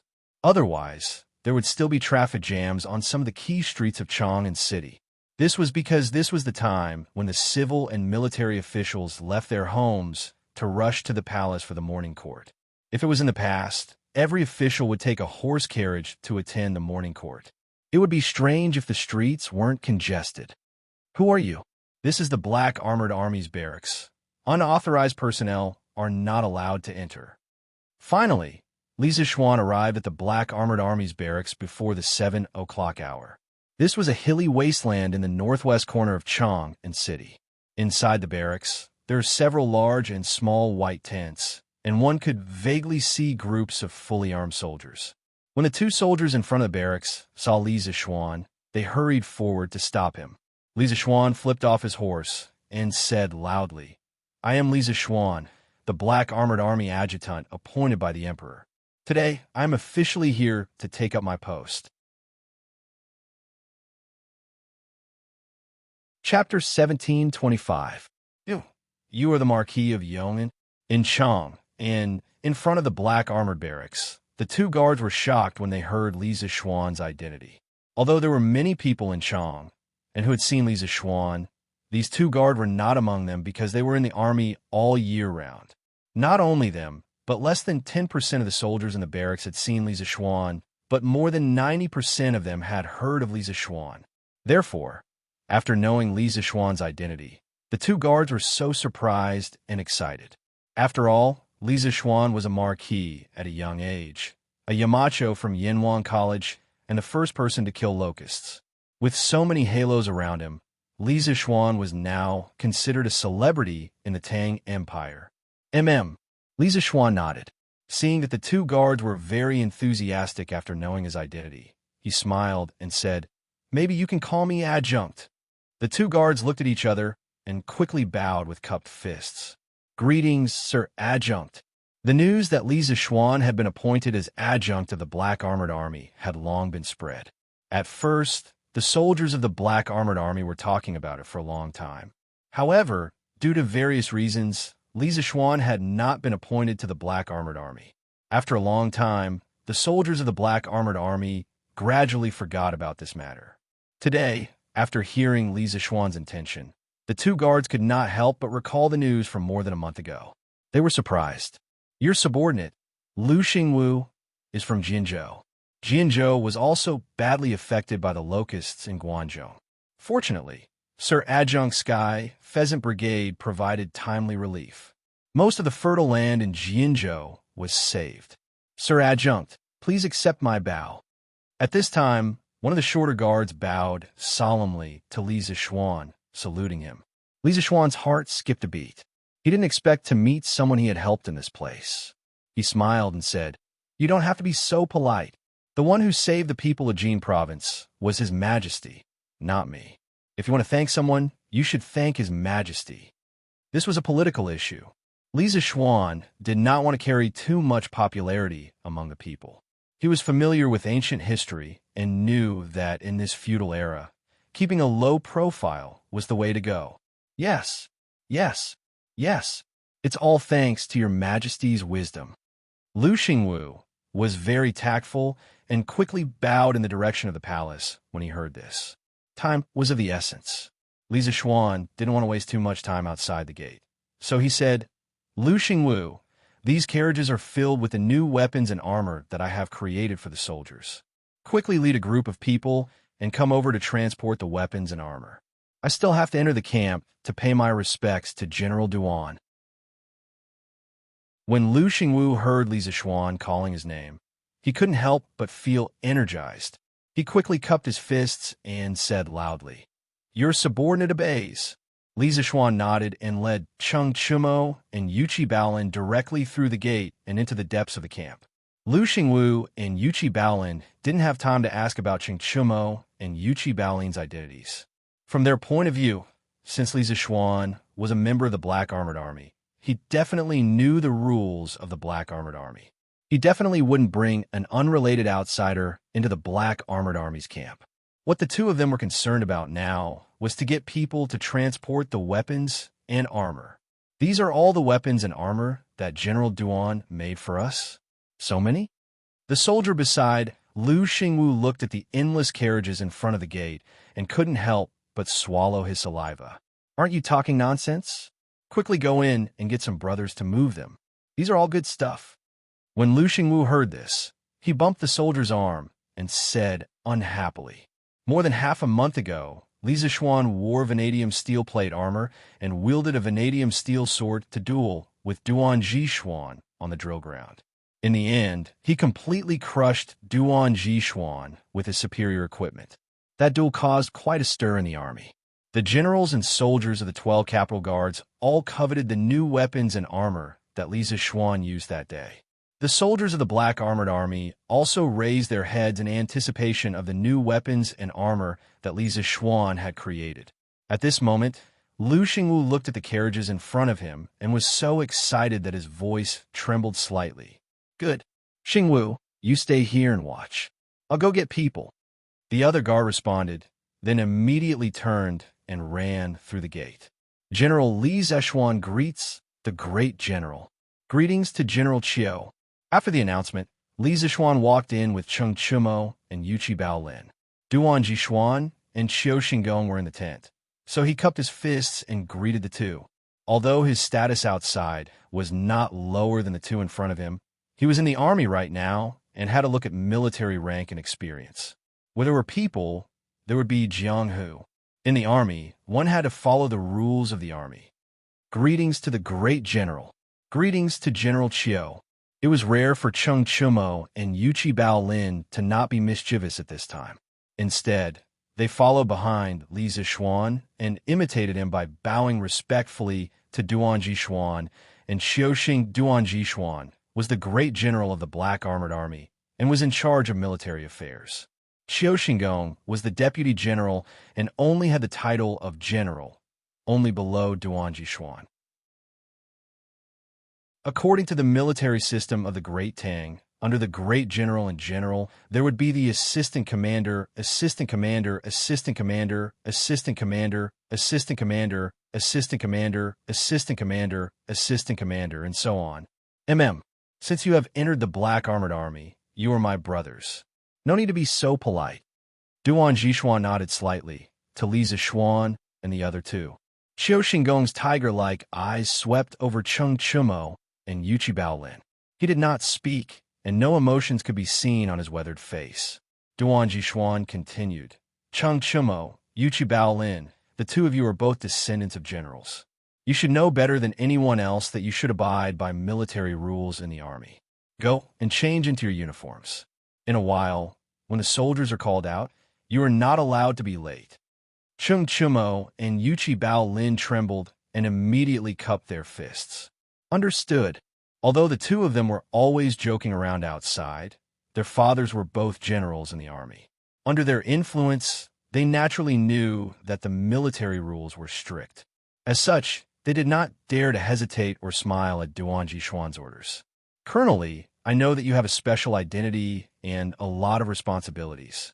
Yesterday, His Majesty gave you permission to set up personal guards in the Black Armored Army to protect yourself. Cheng Chumo and Yuchi Baolin will be under your command as your personal guards." After Cheng Chumo and Yuchi Baolin left, Duan Jishuan looked at Li Zishuan and said in a low voice. Li Zishuan already knew about the personal guards. When he heard this, he cupped his fists and said, "Thank you, great general." Qiu Xingong couldn't help but snort. The atmosphere in the tent suddenly became tense. Qiu Xingong cupped his fists casually at Duan Jishuan and said, "General Duan, it's time to call out the soldiers." I will go to the drill ground first." With that, he turned and left without waiting for Duan Jishuan's permission. Chapter 17:26. The morning breeze blew gently, and the sun rose from the east. At this moment, there was already a touch of red on the horizon. Most people had probably just woken up. On the drill ground in the northwest of Chang and city, there was already a black mass of soldiers standing. When Li Zishuan followed Duan Jishuan to the stage, he saw such a magnificent scene of soldiers on the battlefield. What entered his eyes was that all the soldiers had their heads held high and their chests puffed out. Like a pine tree, they stood upright on the drill ground. Although there were many of them, they were not in disorder. The distance between each person was the same, neat and tidy, not moving at all. This scene reminded Li Zishuan of the military parade of his motherland that he had seen on television in his previous life. Steel lions, just like heavenly soldiers. No wonder they were the strongest cavalry of the Tang Empire. With just one look, Li Zishuan could feel the strength of the army in front of him. Although this black armored army had only been formed for a few months, they already had an imposing aura. Reporting to the great general, other than the 20 men from the D Battalion who were transporting equipment outside the gate, the soldiers of the other 5 battalions have all arrived at the drill ground. No one is late. Seeing Duan Jishuan arrive, a tall and straight young soldier quickly walked forward and saluted Duan Jishuan with his fists clasped. Return to your ranks." Duan Jishuan nodded and said, "Yes." The young soldier replied and quickly retreated to the front of the troops on the left side of the stage. At this moment, Duan Jishuan walked to the front of the stage and scanned the entire drill ground with his tiger-like eyes. He stood with his hands behind his back, looking dignified even though he was not angry. After a moment of silence, he finally opened his mouth. "All soldiers listen to my order, at ease." Duan Jishuan's first sentence surprised Li Zishuan. What the hell was at ease? Wasn't this a movement that only existed in the modern army? Was Duan Jishuan still sleeping and talking in his sleep? But what he did not expect was that as soon as Duan Jishuan finished speaking, the 5,000 soldiers on the drill ground all neatly took half a step forward with their left foot and made an at-ease gesture. Their movements were uniform and extremely precise. Of course, it was not absolutely uniform. There were 2 people at the back of the line who were slower by half a beat. Li Zishuan's sharp eyes recognized them immediately. Who else could they be but Cheng Chumo and Yuchi Baolin? These 2 fellows had participated in the military training of the academy, so it was impossible that they did not know the basic military movements such as at ease and at ease. The reason why they were slower by half a beat was probably because they did not expect the black armored army to use of the academy's training. Fortunately, Duan Jishuan knew that they were new to the black armored army, so he pretended not to see the 2 discordant factors and continued speaking. It has been nearly 2 months since the expansion of the black armored army. As the most elite cavalry of the Great Tang, His Majesty has always placed high hopes on the black armored army.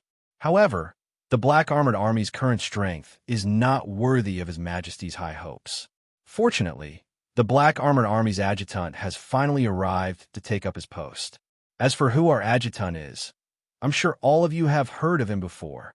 Adjutant Li, come and greet the soldiers.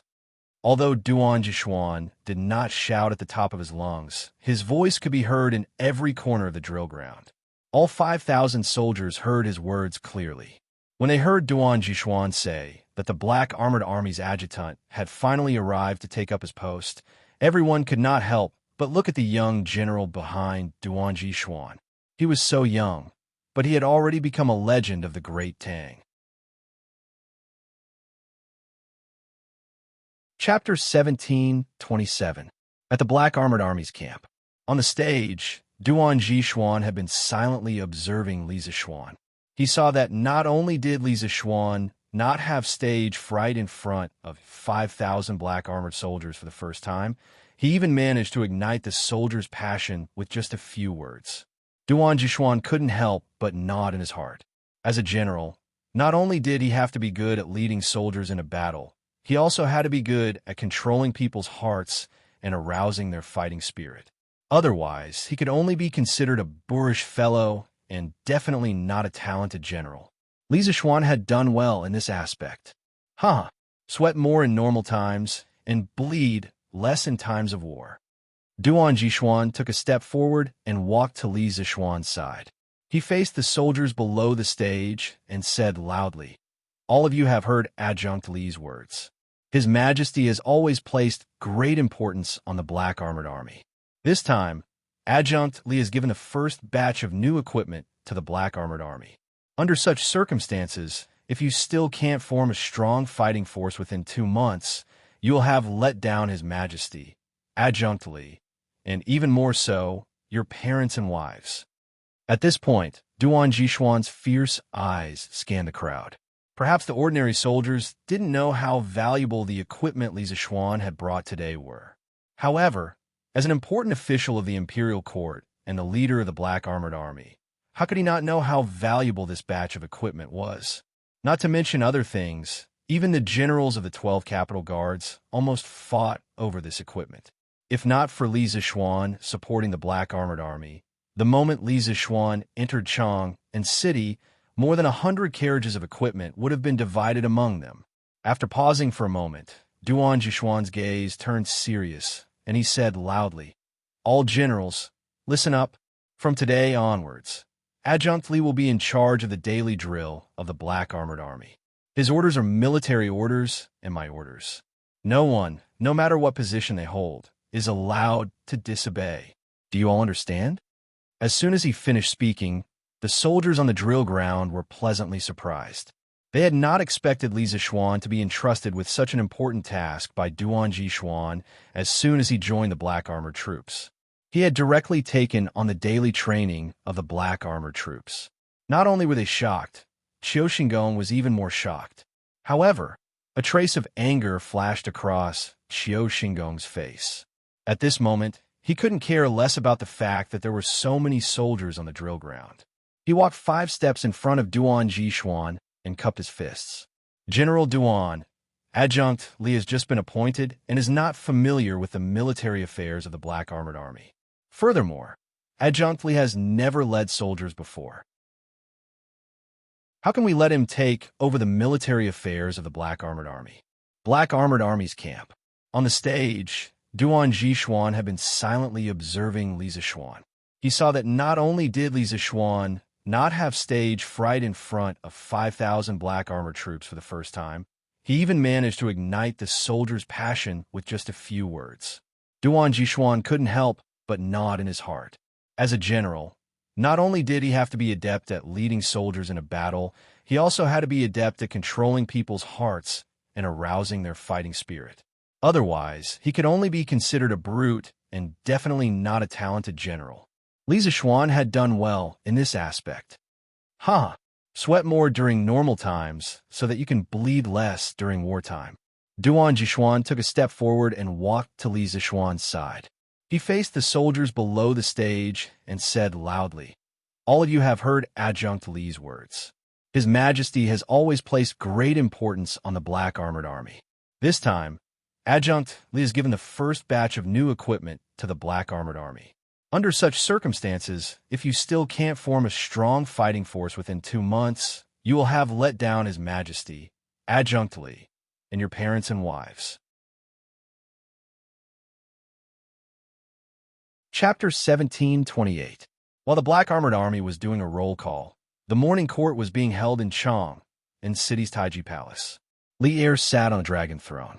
After listening to a few officials reporting some trivial matters, his eyes focused, and he said in a deep voice, "Dear officials, I received an urgent report yesterday.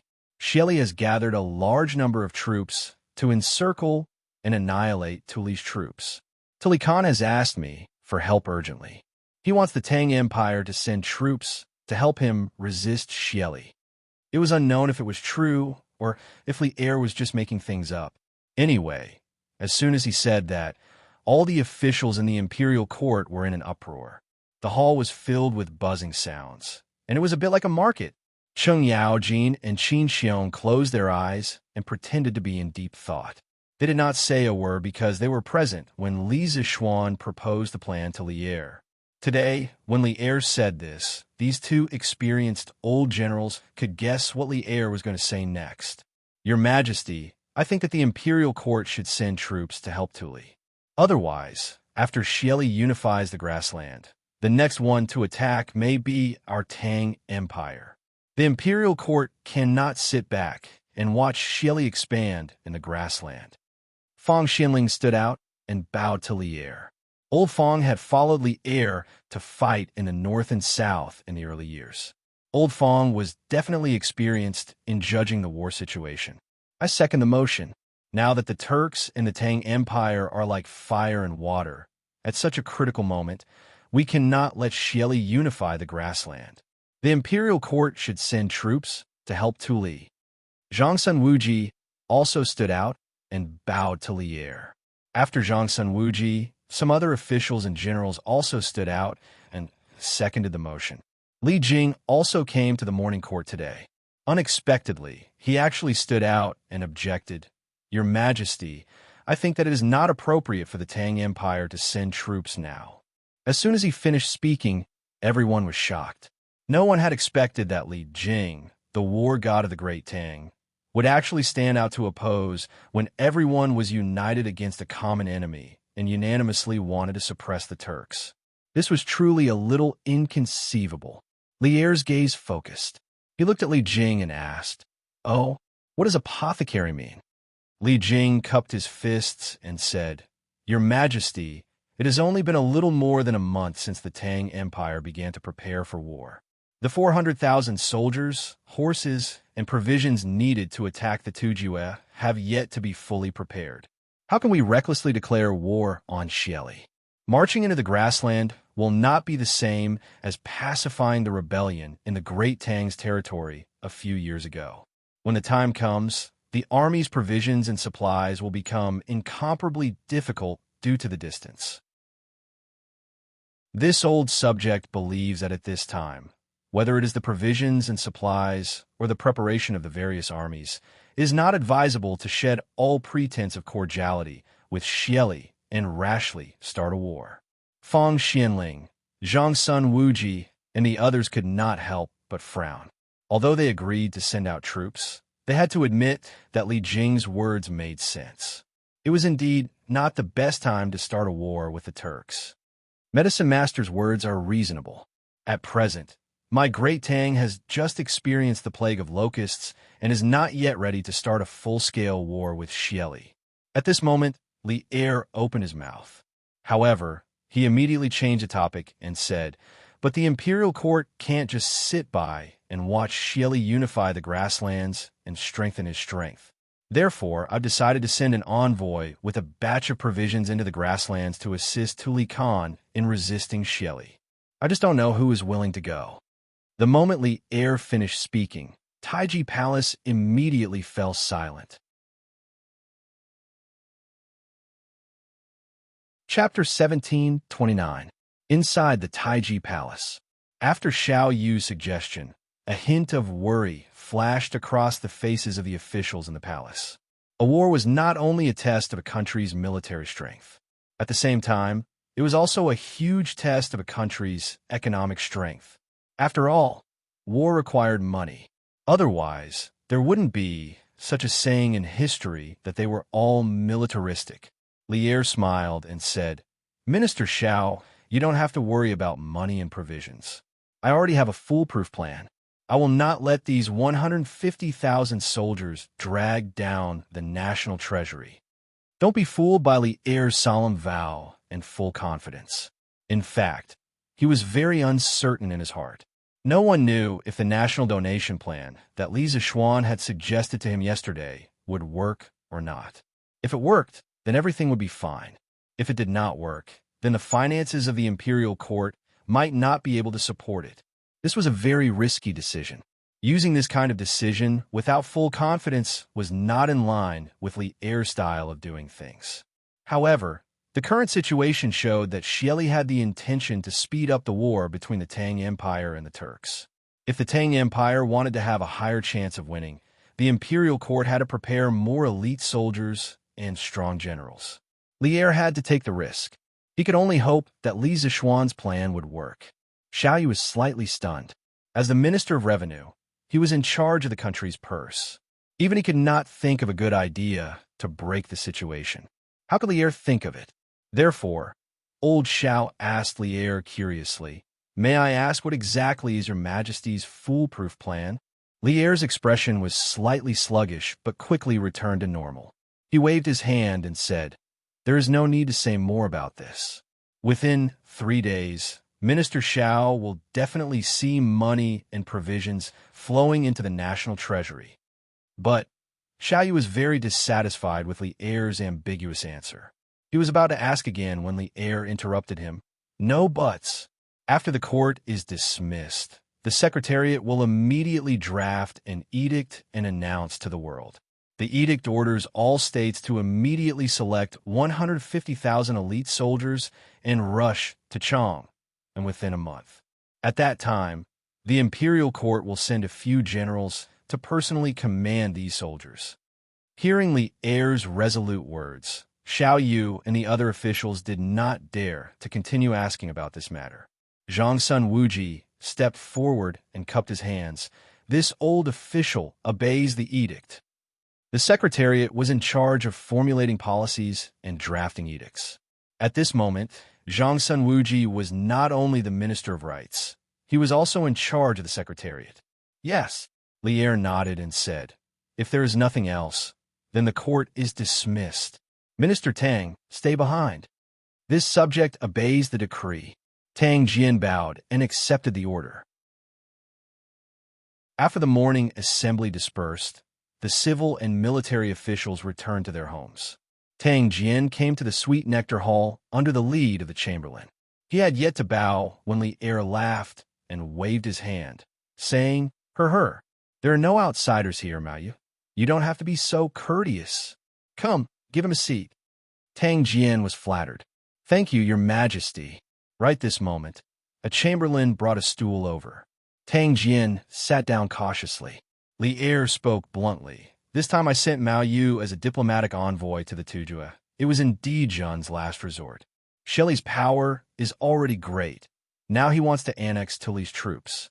It can be said that he has the ambition of a wolf. How can Zhen let him fulfill his wish easily? However, Zhen knows that the journey to the Tujue will be filled with difficulties and dangers. Mao Yu, if you have any misgivings, Zhen can withdraw the decree now and send someone else instead." It was said that a monarch's words were not joking. Generally, it was impossible for the emperor to take back what he had said. Now, that Li Er said this to Tang Jian, whether it was sincere or just putting on an act, it was very rare and precious. When Tang Jian found out that Li Er wanted him to be a diplomatic envoy to the Tujue in the morning assembly, he still had some misgivings and unhappiness in his heart. After all, he was now a duke. Now that he was suddenly sent to such a dangerous place like the Tujue, it was impossible for him not to have any thoughts in his heart. However, with Li Er's words, the misgivings and unhappiness in his heart instantly vanished into thin air. It was really not easy for an emperor to do this for his subject. "This subject thanks your majesty for your consideration." Tang Jian hurriedly got up and bowed to Li Er with a moved expression. "However, since this subject has already agreed to this mission of being a diplomatic envoy to the Tujue, there is no reason for me to back down. Now that the country is in danger, this old subject receives the country's salary and should share the country's worries. Even if the Tujue is now in a mountain of blades and a sea of flames, this old subject will not turn back. Tang Jian has met a wise ruler like your majesty in this life. Even if I die, I will have no regrets." After saying that, Tang Jian straightened his back. His face was full of righteousness, awe-inspiring, and fearless. Li Er was horrified and moved. He hurriedly got up and personally walked down to hold Tang Jian's arm. Good. Zhen really did not misjudge you. Mao Yu, you really did not disappoint Zhen."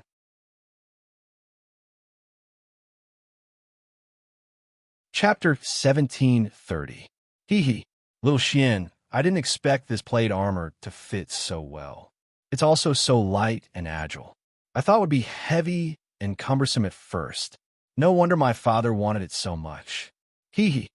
In the Black Armored Army's camp, Li Zishuan distributed the weapons, plate armor, and horse armor to the soldiers according to the roster. At around 9 in the morning, the soldiers were all wearing the new armor. Cheng Chimo was wearing a shiny plate armor, and he ran to Li Zishuan to show off. This fellow and Yuchi Baolin were both temporary recruits to the Black Armored Army. Logically speaking, the two of them didn't have a share in this batch of armor made by the workshop for the Black Armored Army. However, there were always exceptions. These two brothers had special identities, and it wasn't a problem for them to gather 2 sets of armor at the last minute. As a matter of fact, Lu Xingwu and Zhang Debao, the 2 guards who were standing guard in front of the gate in the morning, had lent their armors to Cheng Chimo. Needless to say, the 2 guards' physiques were about the same as Cheng Chimo and Yuchi Baolin's, so the armors fit the 2 brothers quite well. Li Zishuan had sent someone to the workshop to have them make 2 more sets of armors according to Lu Xingwu and Zhang Debao's measurements. With the workshop's current production speed, it would probably take less than 2 days for the 2 sets of armors to be sent over. Li Zishuan looked up and down at Cheng Chimo, who was tightly wrapped in vanadium steel patches. He nodded and said, "Yes. Looks good. Chonyo, have you and Baolin's tents been arranged?" It's all arranged." Yuchi Baolin walked over in his plate armor and replied, "Yamacho, Brother Chonyo, and I have been arranged to be in the same tent in the Wu Battalion." This child was originally stronger than others. After putting on the plate armor, he was simply like a moving iron tower. He was completely a walking tank, making people feel intimidated just by looking at him. Although they were in the military camp, Yuchi Baolin was still used to calling Li Zishuan Yamacho. He was different from Cheng Chimo. Cheng Chimo was the first friend Li Zishuan made after returning to Chang'an City. Therefore, most of the time, Cheng Chimo treated Li Zishuan as a friend and brother. Yuchi Baolin, on the other hand, respected Li Zishuan more. This was because he admired Li Zishuan both in terms of knowledge and martial arts. That's good. Li Zishuan nodded and couldn't help but breathe a sigh of relief. Cheng Yaojin and Yuchi Jingda had assigned Cheng Chimo and Yuchi Baolin to the Black Armored Troops respectively. This was both a form of protection for Li Zishuan and also a form of trust. Li Zishuan felt that at the very least, he could not let his brother suffer in the military. Otherwise, how could he be the big brother of this small group? That, Xiao Xian. Cheng Chimo scratched his head as if he wanted to say something. Li Zishuan said angrily, "If you have something to say, just say it. Since when did you become such a shy little girl?" Uft. Yuchi Baolin almost burst out laughing when he heard that. Cheng Chimo blushed and said angrily, What little girl? You're the one who's acting like a little girl. I wanted to ask you, can Baolin and I stay in the same tent as you? It's too cramped for 10 people to stay in one tent. Also, 2 of our brother's big feet are too smelly. At this time, the Black Armored Troops camp was built in a military camp in the northwest of the Imperial City. The soldiers usually stayed in tents and not houses.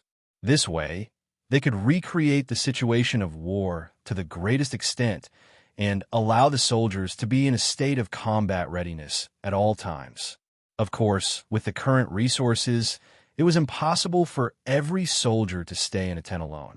Normally, 10 soldiers would share a tent. This was even more cramped than Yanhuang College's dormitory. The higher-ranked generals would stay in their own tents. Li Zishuan was the Black Armored Troops adjutant. Moreover, he had many identities and duties outside. This time, he had even brought a telegraph with him when he joined the Black Armored Troops. Therefore, he also had his own tent. That was why Cheng Chimo wanted to come over and sleep there. Li Zishuan glanced at Cheng Chimo and said angrily, Your smelly feet aren't any better, are they?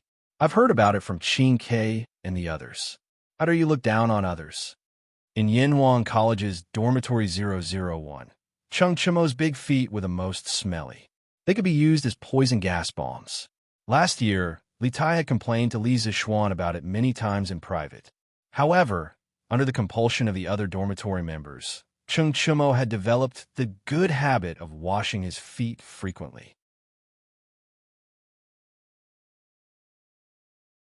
Chapter 1731. What's wrong? Li Kanjun, you've been watching for so long. Have you seen anything?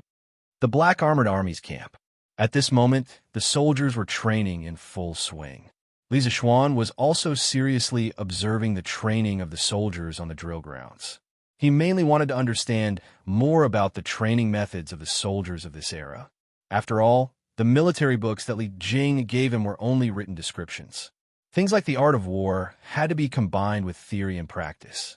Just as he was reading with relish, a sonorous and powerful voice exploded in his ears. He couldn't help but be startled.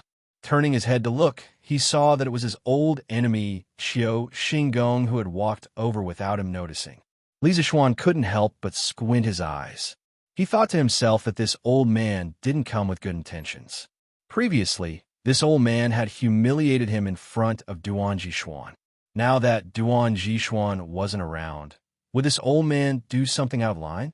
Although this was what he thought, Li Zishuan wasn't afraid of Qiu Xingong at all. He would deal with whatever came his way. In front of so many people, what could this old man do to him? Speaking of which, Li Zishuan wasn't a pushover either. If they were to fight one-on-one, Qiu Xingong might not be able to defeat him. So it's General Qiu. Li Zishuan clasped his fist towards Qiu Xingong with a fake smile, and then said, "This junior has just entered the military camp and has never had any experience in the military. I only looked at it for a short while. How could I possibly see anything?" Qiu Xingong was stunned at first.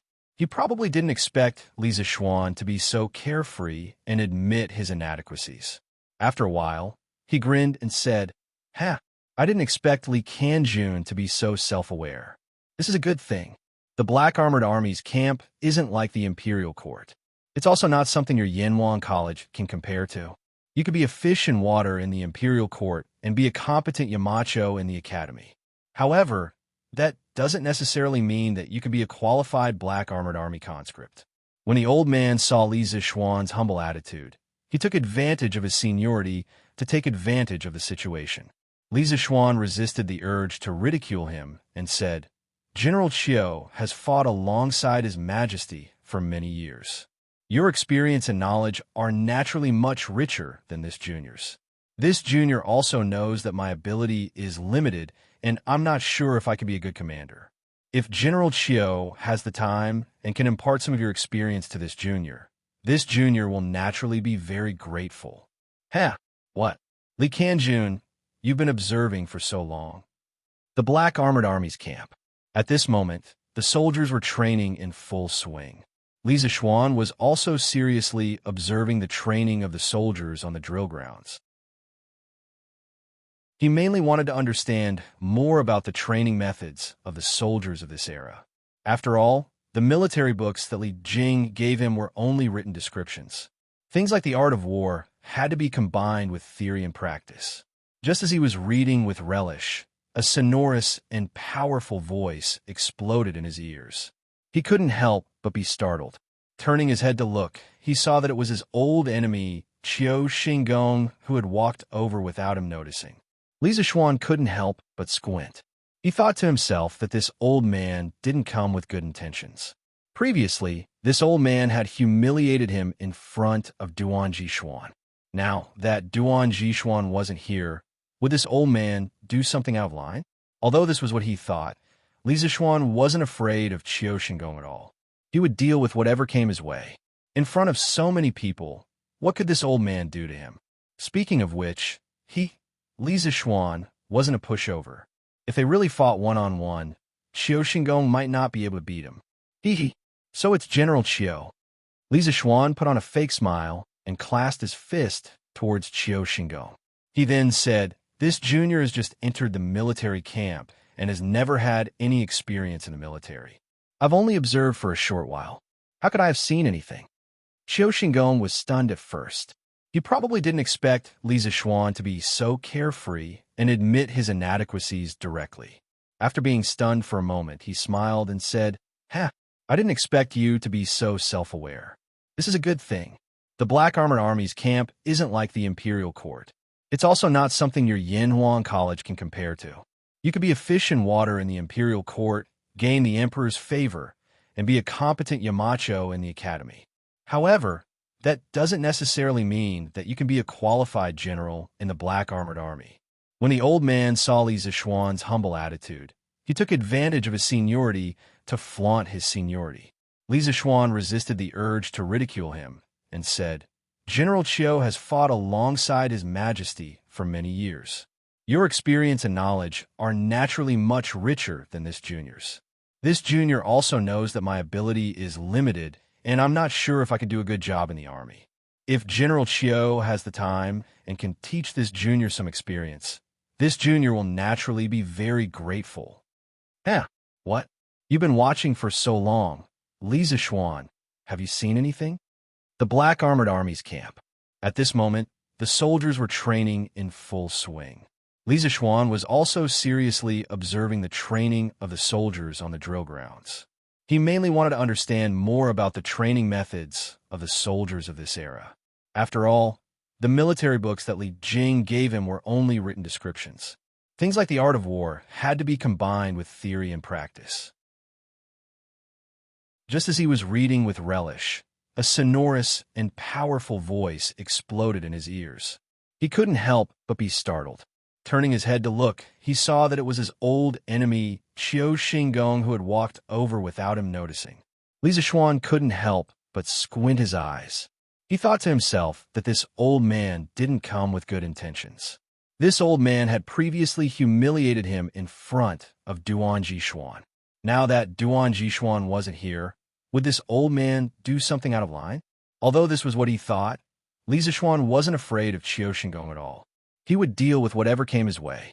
In front of so many people, what could this old man do to him? Speaking of which, Li Zishuan, wasn't a pushover either. If they really fought one-on-one, Qiu Xingong might not be able to beat him. So it's General Chiu. Li Zishuan smiled insincerely and cupped his fists towards Qiu Xingong.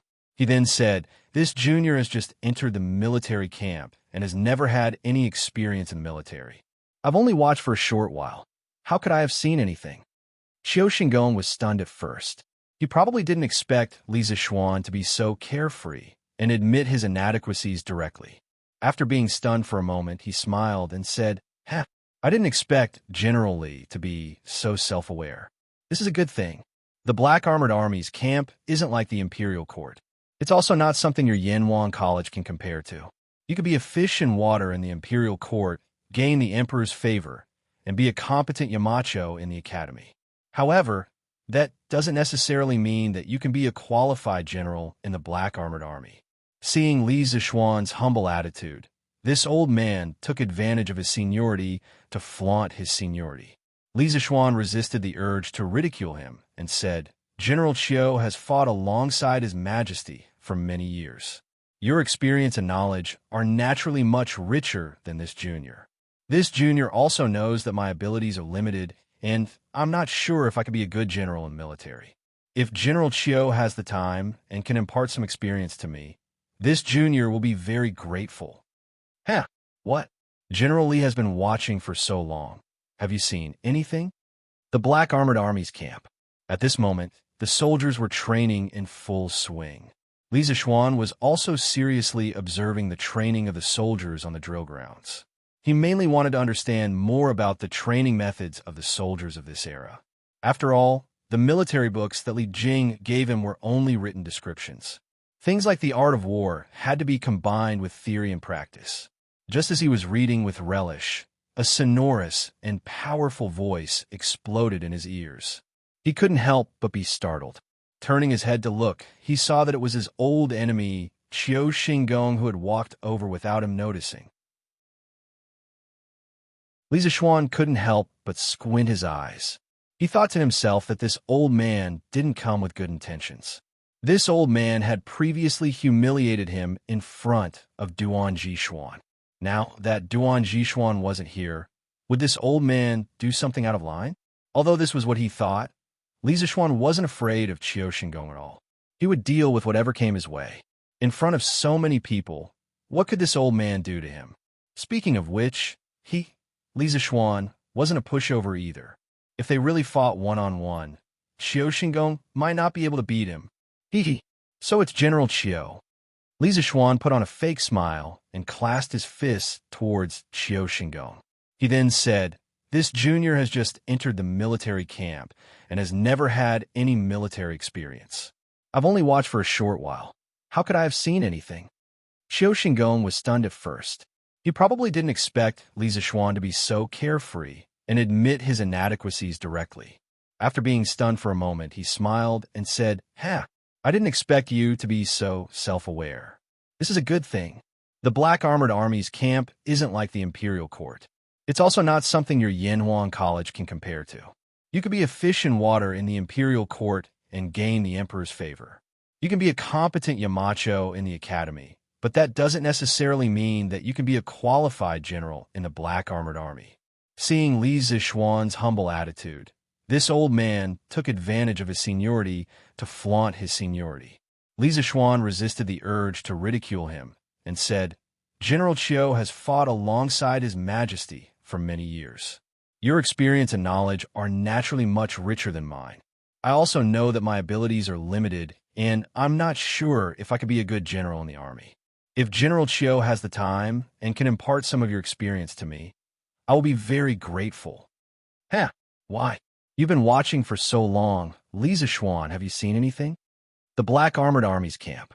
At this moment, the soldiers were training in full swing. Li Zishuan was also seriously observing the training of the soldiers on the drill grounds. He mainly wanted to understand more about the training methods of the soldiers of this era. After all, the military books that Li Jing gave him were only written descriptions. Things like the art of war had to be combined with theory and practice. Just as he was reading with relish, a sonorous and powerful voice exploded in his ears. He couldn't help but be startled. Turning his head to look, he saw that it was his old enemy, Qiu Xingong, who had walked over without him noticing.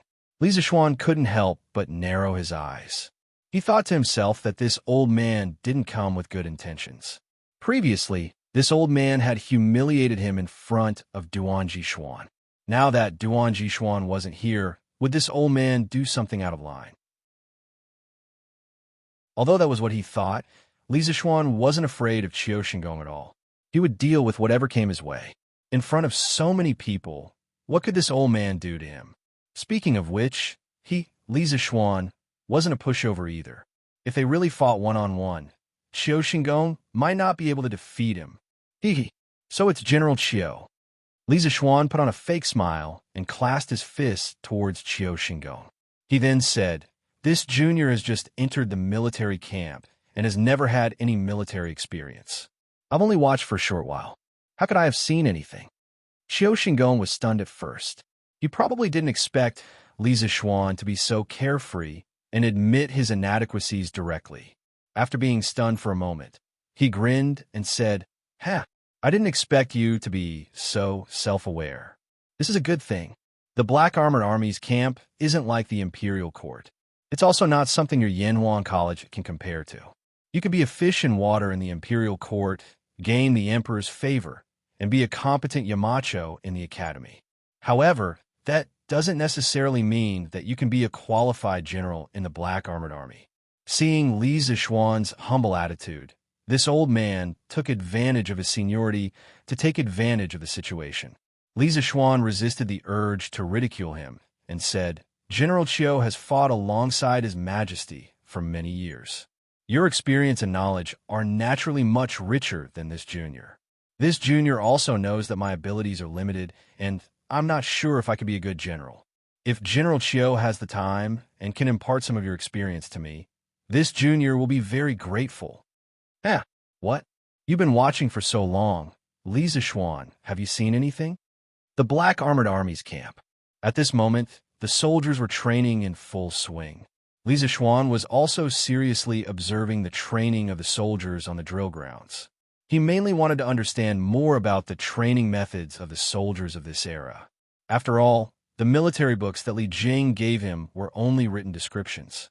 Things like the art of war had to be combined with theory and practice. Just as he was reading with relish, A sonorous and powerful voice exploded in his ears. He couldn't help but be startled. Turning his head to look, he saw that it was his old enemy, Qiu Xingong, who had walked over without him noticing. Li Zixuan couldn't help but squint his eyes.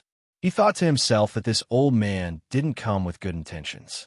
This old man had previously humiliated him in front of Duan Jishuan. Now that Duan Jishuan wasn't here, would this old man do something out of line? Although that was what he thought, Li Zixuan wasn't afraid of Qiu Xingong at all. He would deal with whatever came his way. In front of so many people, what could this old man do to him? Speaking of which, Li Zixuan wasn't a pushover either. If they really fought one-on-one, Qiu Xingong might not be able to beat him. So it's General Qiu. Li Zixuan put on a fake smile and clasped his fists towards Qiu Xingong. He then said, "This junior has just entered the military camp and has never had any military experience. I've only watched for a short while. How could I have seen anything?" Qiu Xingong was stunned at first. He probably didn't expect Li Zixuan to be so carefree and admit his inadequacies directly. After being stunned for a moment, he grinned and said, I didn't expect Colonel Li to be so self-aware. This is a good thing. The Black Armored Army's camp isn't comparable to the Imperial Court. It's also not something that Yanhuang College can compare to. You can be a fish in water in the Imperial Court, obtain the Emperor's favor, and be a competent Yamacho in the Academy. However, that doesn't necessarily mean that you can be a qualified colonel in the Black Armored Army. Seeing Li Zixuan's humble attitude, this old man took advantage of his seniority to flaunt his seniority. Li Zixuan resisted the urge to ridicule him and said, "General Qiu has fought alongside His Majesty for many years. Naturally, your experience and knowledge are much richer than this junior's. This junior also knows that my abilities are limited, and I'm not sure if I can be a good colonel. If General Qiu has the time and can impart some of your experience to me, this junior will be very grateful."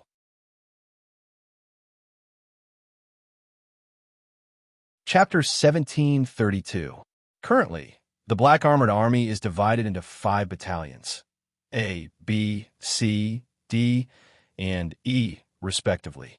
They are located at the east, west, south, and north corners of the drill ground, as well as the center. Each battalion has 1,000 people. Lieutenant Zhang Shige of the A Battalion is at the peak of the Qi stage. He has been in the army for 11 years. Back then, he fought alongside His Majesty against Wang Shichong and Dou Jianda. He is one of the oldest generals in the Black Armored Army. Lieutenant Zhang Kongyan of the C Battalion has been in the army for 7 years. Lieutenant Liu De of the D Battalion has been in the army for 7 years. Lieutenant Sun Jiping of the E Battalion has been in the army for 3 years. He just joined the Black Armored Army not long ago and is the only new recruit among the 5 Black Armored Army captains. Sun Jiping was originally a general in the Northern Imperial Army. He has outstanding military achievements and is good at commanding troops. At such a young age, he has already reached the peak of the Qi stage. He has great potential. In the Black Armored Army's main camp, Duan Jishuan brought Li Zixuan around the drill ground to inspect the 5 battalions. As he inspected them, he explained to Li Zixuan, "Zhang Shigui, Sun Jiping?" When Li Zixuan heard Duan Jishuan's explanation, he couldn't help but be surprised. Out of the 5 names that Duan Jishuan mentioned, 2 of them were Li Zixuan. They were Zhang Shigui and Sun Jiping. There was no need to talk about Zhang Shigui. Those who had watched the TV series The Legend of Shui Rengui would know that there was a villain in the Tang Dynasty named Zhang Shigui. He was jealous of his subordinates' achievements and framed the famous general, Shui Rengui. Cough, cough. In truth, this was just the novel vilifying Zhang Shigui's mission.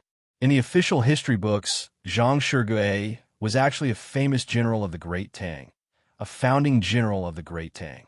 His military exploits were illustrious. Moreover, he knew people well, loved his soldiers, had a keen political insight, and was skilled in both civil and martial arts. He could definitely be called a famous general of his generation, completely different from the unofficial history books. Zhang Shigui joined the army at a young age and joined Li Yuan at the end of the Sui dynasty. Later, he gradually mingled with Li Er. When Li Er established the Black Armored Army, Zhang Shige was one of the first Black Armored Army generals. His personal strength was not bad, but in that era of famous generals, his edge was completely overshadowed by Qin Xiong, Yuqi Jingde, Cheng Yaojin, and the other exceptional generals. It was to the extent that he was still only a mid-level general in the Black Armored Army, while Cheng Yaojin, Yuqi Jingde, and the others had become great generals of one of the 12 guards of the capital. Li Zixuan never thought that he would meet someone like Zhang Shige in the Black Armored Army's camp. He could not help but take a few more glances at Zhang Shige. If meeting Zhang Shige was a surprise to Li Zixuan, meeting Sun Jiping in the Black Armored Army's camp was a pleasant surprise. Sun Jiping used to be a subordinate of Dugu Xian and held the position of a military officer in the Northern Yamen Imperial Army. Last year, when Li Zixuan led the army to besiege the Snake Spirit Mountain, the main force was the Northern Yamen Imperial Army. To a certain extent, Sun Jiping could be considered as a comrade who had fought side by side with Li Zixuan. In that battle, many Imperial Army soldiers were killed or injured, but Sun Jiping was lucky enough to survive. After returning to the capital, Sun Jiping was promoted to the position of a general in the Northern Yamen Imperial Army because of his military exploits.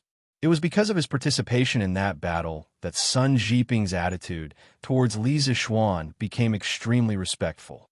Although Li Zixuan was young, he was a man who had annihilated a mountain sect and avenged his fellow soldiers. He was worthy of Sun Jiping's respect for the rest of his life. Furthermore, when Cui Yinhan had led the students from the Hongwen school to besiege the Li Zixuan, it was Sun Jiping who had led the troops to rescue Li Zixuan. Li Zixuan would never have thought that he would meet Sun Jiping in the Black Armored Army. Moreover, Sun Jiping had even become a lieutenant. He was very curious as to how Duan Jishuan had managed to poach Sun Jiping from the Imperial Army. However, all these were not important. The most important thing was that he had finally met an old acquaintance in the Black Armored Army. This was really not easy. Why? Have you heard of these two people before? Duan Jishuan asked curiously when he saw Li Zixuan's reaction.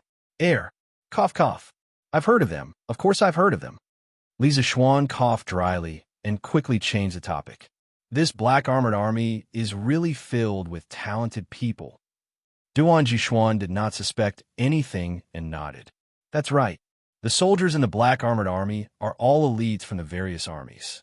It is because they are all elite soldiers that His Majesty was able to defeat Wang Shichong's army of 100,000 with just 3,000 Black Armored Army during the crucial battle in Luoyang. Li Zixuan could not help but nod his head. Sometimes, quality was more important than quantity. It was the same principle as the special forces of the modern era. Those who could become special forces were the kings of soldiers. If such people were to form a group of elite soldiers, they would be like a sharp sword on the battlefield. They would often be able to achieve unexpected results. Half a month ago, His Majesty ordered the 12 military guards to step up their training. All the soldiers are urgently preparing for battle, as the Black Armored Army has just been expanded and His Majesty has high hopes for them. The training pressure on the Black Armored Army is undoubtedly the greatest. Now that Li Zixuan has come to the barracks, I hope that you can integrate into the Black Armored Army as soon as possible, so that the Black Armored Army can become a fighting force as soon as possible. Duan Jishuan suddenly sighed and said faintly. Li Zixuan clasped his fist and said, "It is my duty to do so. Let me bring you to continue watching." Duan Jishuan nodded and pointed to a group of soldiers who were training on the drill ground. He said, "Ever since His Majesty led the officials to Yanhuang College to watch your military training ceremony last year, the various barracks in the capital have gradually begun to implement your formation training method. It is not difficult and has some similarities with the previous training methods in the barracks. You saw it when the soldiers gathered on the drill ground this morning. They stood in neat formation. However, the Black Armored Army is still cavalry. The focus of our training is on their horse skills." After listening to Duan Jishuan's explanation, Li Zixuan couldn't help but feel enlightened. With a face full of approval, he said, "Great General, you're right. Posture and formation are only the basics of military training. It's only to allow the soldiers to maintain better spirit and a more orderly formation. In a war, it's more about the individual qualities of the soldiers. I believe that the Black Armored Army's training will focus on two aspects. First, it is to train the soldiers' physical fitness. The Black Armored Army is a heavy cavalry. All the soldiers wear armor and armor. In war, it is very taxing on their physical fitness. We must ensure that all the soldiers have sufficient physical fitness. Second, it is to cultivate the rapport between the soldiers and their horses. The horses are the cavalry's second life on the battlefield. Only when the two work together can the advantages of the cavalry be maximized." Not bad, not bad. In such a short period of time, Li Zixuan was able to understand these 2 points. This is already very commendable. Next, I can rest assured that the training of the Black Armored Army will be handed over to you, Duan Jixuan said with a face full of praise.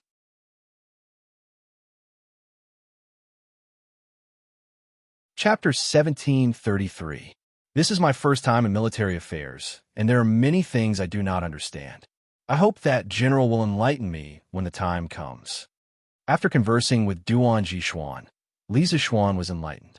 At the very least, he had a rough plan for the training of the Black Armored troops. As for the details, he would need to use Li Jing's Mirror of Six Armies and the training methods of modern soldiers to supplement and perfect it. Kiki. Of course, of course. Duan Jixuan smiled knowingly and replied, "HM, Great General, what are the soldiers of the A Battalion doing? Are they preparing for the equestrian archery training?" Coincidentally, at this moment, the formation of the 1st Battalion dispersed. The soldiers brought out war horses from the stables and came to the drill ground. 1 man and 1 horse. Very quickly, more than 1,000 soldiers and more than 1,000 war horses once again formed a neat square formation. Seeing this scene, Li Zixuan couldn't help but ask in confusion. Duan Jixuan looked towards the direction of the voice and smiled.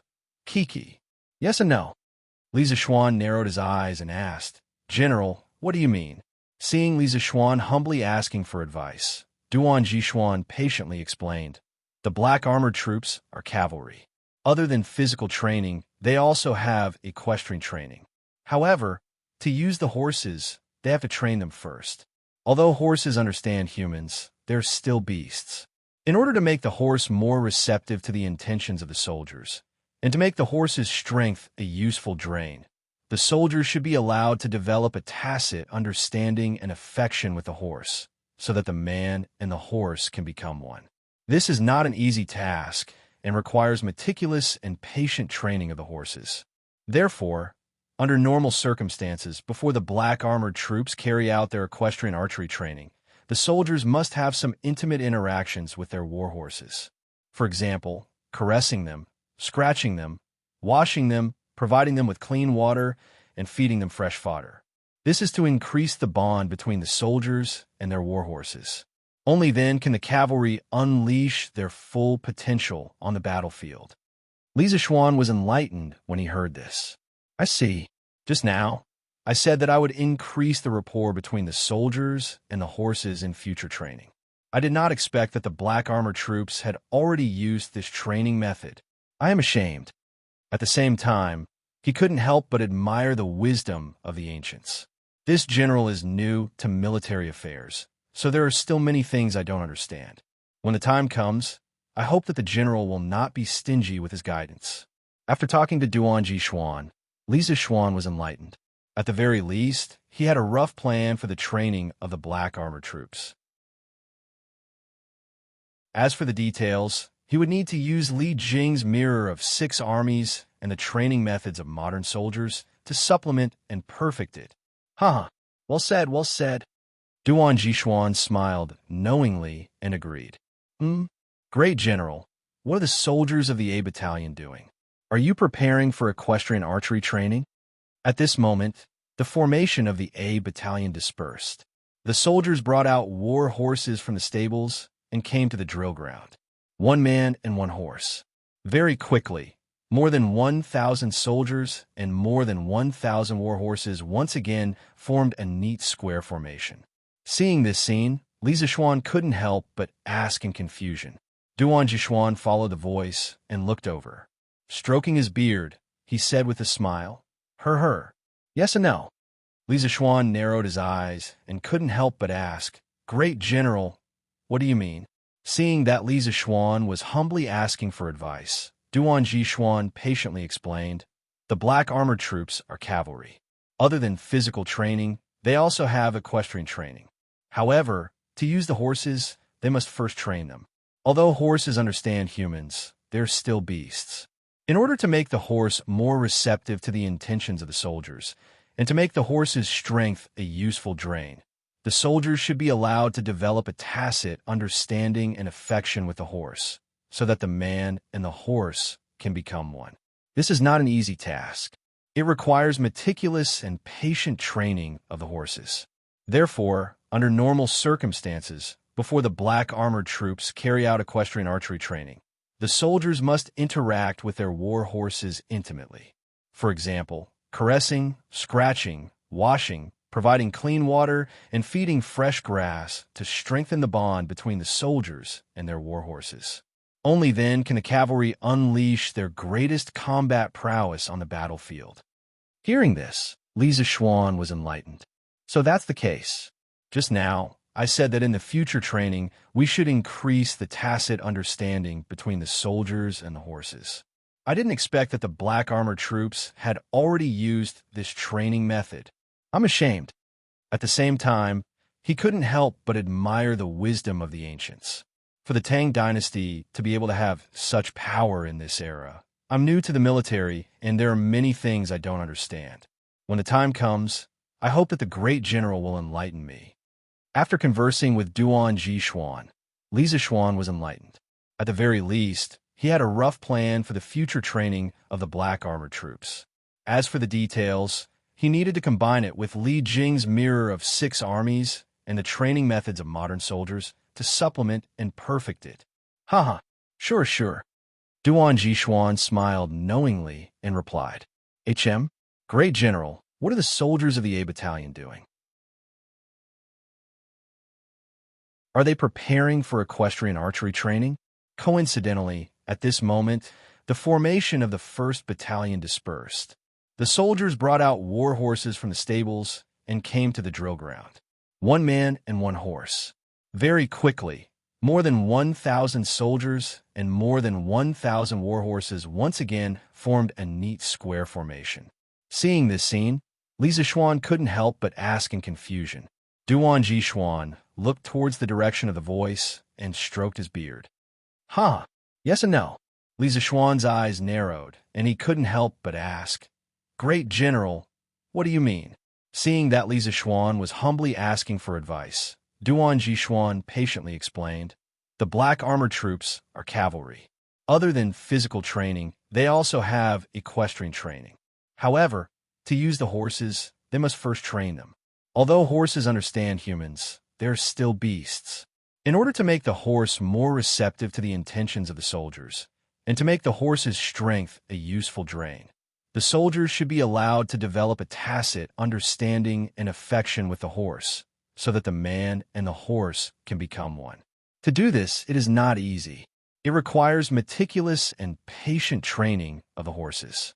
Therefore, under normal circumstances, before the black armored troops carry out equestrian archery training, the soldiers must interact with their war horses intimately.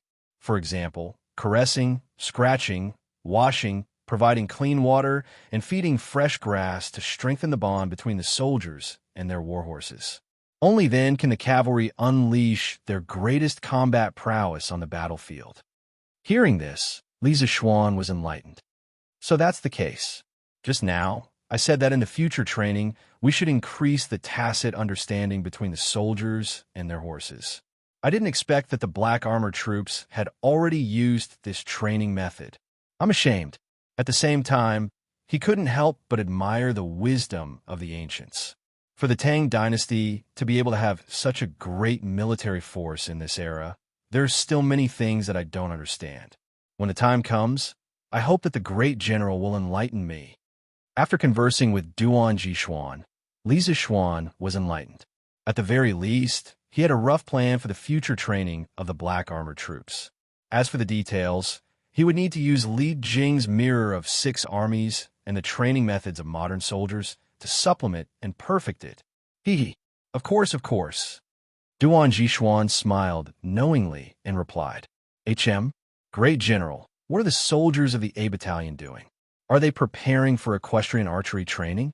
Coincidentally, at this moment, the formation of the A Battalion dispersed.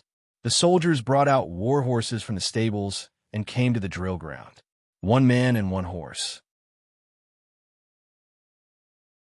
Very quickly, more than 1,000 soldiers and more than 1,000 war horses once again formed a neat square formation. Seeing this scene, Li Zishuan couldn't help but ask in confusion. Duan Jishuan looked towards the direction of the voice and smiled. Hee. Yes and no. Li Zishuan narrowed his eyes and couldn't help but ask, what does the great general mean? Seeing that Li Zishuan was humbly asking for advice, Duan Jishuan patiently explained, the black armored troops are cavalry. Other than physical training, they also have equestrian training. However, in order to use the horses, they must first train the horses. Even though horses understand humans, they are still beasts. In order to make the horse more receptive to the intentions of the soldiers, and to make the horse's strength a useful drain, the soldiers should be allowed to develop a tacit understanding and affection with the horse, so that the man and the horse can become one. This is not an easy task and requires meticulous and patient training of the horses. Therefore, under normal circumstances, before the black armored troops carry out equestrian archery training, the soldiers must interact with their war horses intimately. For example, caressing, scratching, washing, providing clean water, and feeding fresh grass to strengthen the bond between the soldiers and their war horses. Only then can the cavalry unleash their greatest combat prowess on the battlefield. Hearing this, Li Zishuan was enlightened. So that's how it is. Just now I said that in the future training, I would increase the content of developing a tacit understanding between the soldiers and the horses. I didn't expect the black armored troops to have already used this training method. I'm ashamed. At the same time, he couldn't help but admire the wisdom of the ancients. For the Tang Dynasty to be able to have such a great military force in this era, there are still many things that I don't understand. When the time comes, I hope that the Grand General will enlighten me. After conversing with Duan Jishuan, Li Zishuan was enlightened. At the very least, he had a rough plan for the black armored troops' future training. As for the details, he would need to use Li Jing's mirror of 6 armies and the training methods of modern soldiers to supplement and perfect it. Hee. Of course, of course. Duan Jishuan smiled knowingly and replied, HM, Grand General, what are the soldiers of the A Battalion doing? Are they preparing for equestrian archery training? Coincidentally, at this moment, the formation of the 1st Battalion dispersed. The soldiers brought out war horses from the stables and came to the drill ground. 1 man and 1 horse. Very quickly, more than 1,000 soldiers and more than 1,000 war horses once again formed a neat square formation. Seeing this scene, Li Zishuan couldn't help but ask in confusion. Duan Jishuan looked towards the direction of the voice and smiled. Hee. Yes and no. Li Zishuan narrowed his eyes and couldn't help but ask, what does the Grand General mean? Seeing that Li Zishuan was humbly seeking advice, Duan Jishuan patiently explained, the Black Armored Army is a cavalry unit. Other than physical training, the soldiers also have horsemanship training. However, in order to use a horse, they must first train the horse. Although horses understand humans, they're still beasts. In order to make them accept the intentions of the soldiers and use the strength of the horses effectively, the soldiers and the horses have to develop a tacit understanding and relationship. This was not an easy task. It required a lot of meticulous and patient training of the warhorse. Therefore, under normal circumstances, before the black armored troops carry out their equestrian archery training, the soldiers must have some intimate interactions with their war horses. For example, caressing them, scratching them, washing them, providing them with clean water, and feeding them fresh fodder. This is to increase the bond between the soldiers and their war horses. Only then can the cavalry unleash their full potential on the battlefield. Hearing this, Li Zixuan was enlightened. So that's the case. Just now, I said that in the future training, we should increase the tacit understanding between the soldiers and the horses. I didn't expect the black armored troops to have already used this training method. I'm ashamed. At the same time, he couldn't help but admire the wisdom of the ancients.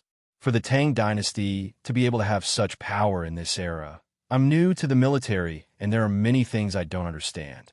When the time comes, I hope the Grand General can enlighten me. After conversing with Duan Jixuan, Li Zixuan was enlightened. At the very least, he had a rough plan for the future training of the black armored troops. As for the details, he would need to use Li Jing's mirror of 6 armies and the training methods of modern soldiers to supplement and perfect it. Hee. Sure. Duan Jixuan smiled knowingly and replied, Grand General, what are the soldiers of the A Battalion doing? Are they preparing for equestrian archery training? At this moment, the formation of the A Battalion dispersed. The soldiers brought out war horses from the stables and came to the drill ground. 1 man and 1 horse. Very quickly, more than 1,000 soldiers and more than 1,000 war horses once again formed a neat square formation. Seeing this scene, Li Zixuan couldn't help but ask in confusion.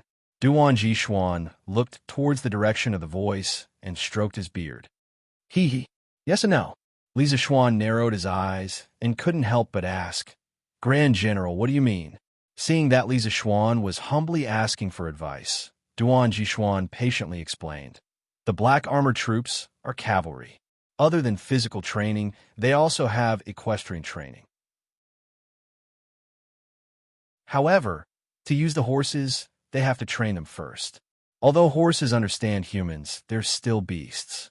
In order to make the horse more receptive to the intentions of the soldiers, and to make the horse's strength a useful drain, the soldier should be allowed to develop a tacit understanding and affection with the horse, so that the man and the horse can become one. To do this, it is not easy. It requires meticulous and patient training of the war horses. Hence, under normal circumstances, before the black armored troops undergo equestrian archery training, the soldiers have to interact with their war horses intimately. For example, caressing, scratching, washing, providing clean water, and feeding fresh grass to increase the bond between the soldiers and the war horses. On the battlefield, only then can the cavalry unleash their full potential. Li Zixuan heard this and was enlightened. So that's how it is. Just now, I said that in the future training, I would increase the content of developing a tacit understanding between the soldiers and the war horses. I didn't expect that the black armored troops had already used this training method. I'm ashamed. At the same time, he couldn't help but admire the wisdom of the ancients.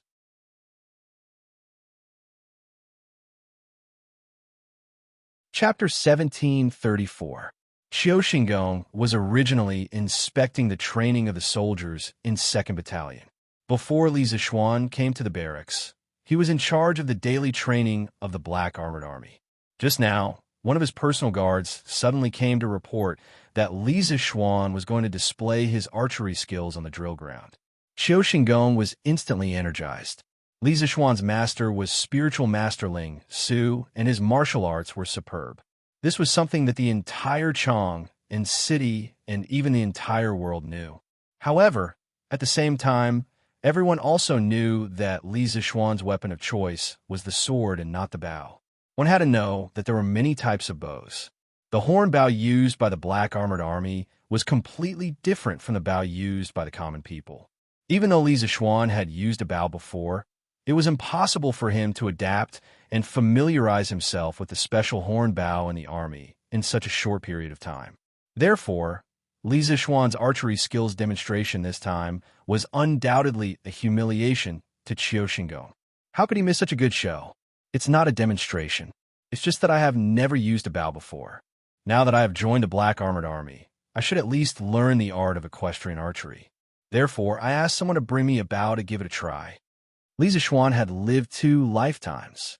Although he wasn't considered to be a sophisticated person, his emotional intelligence was definitely not bad. How could he not see that Qiu Xingong wanted to see him make a fool out of himself?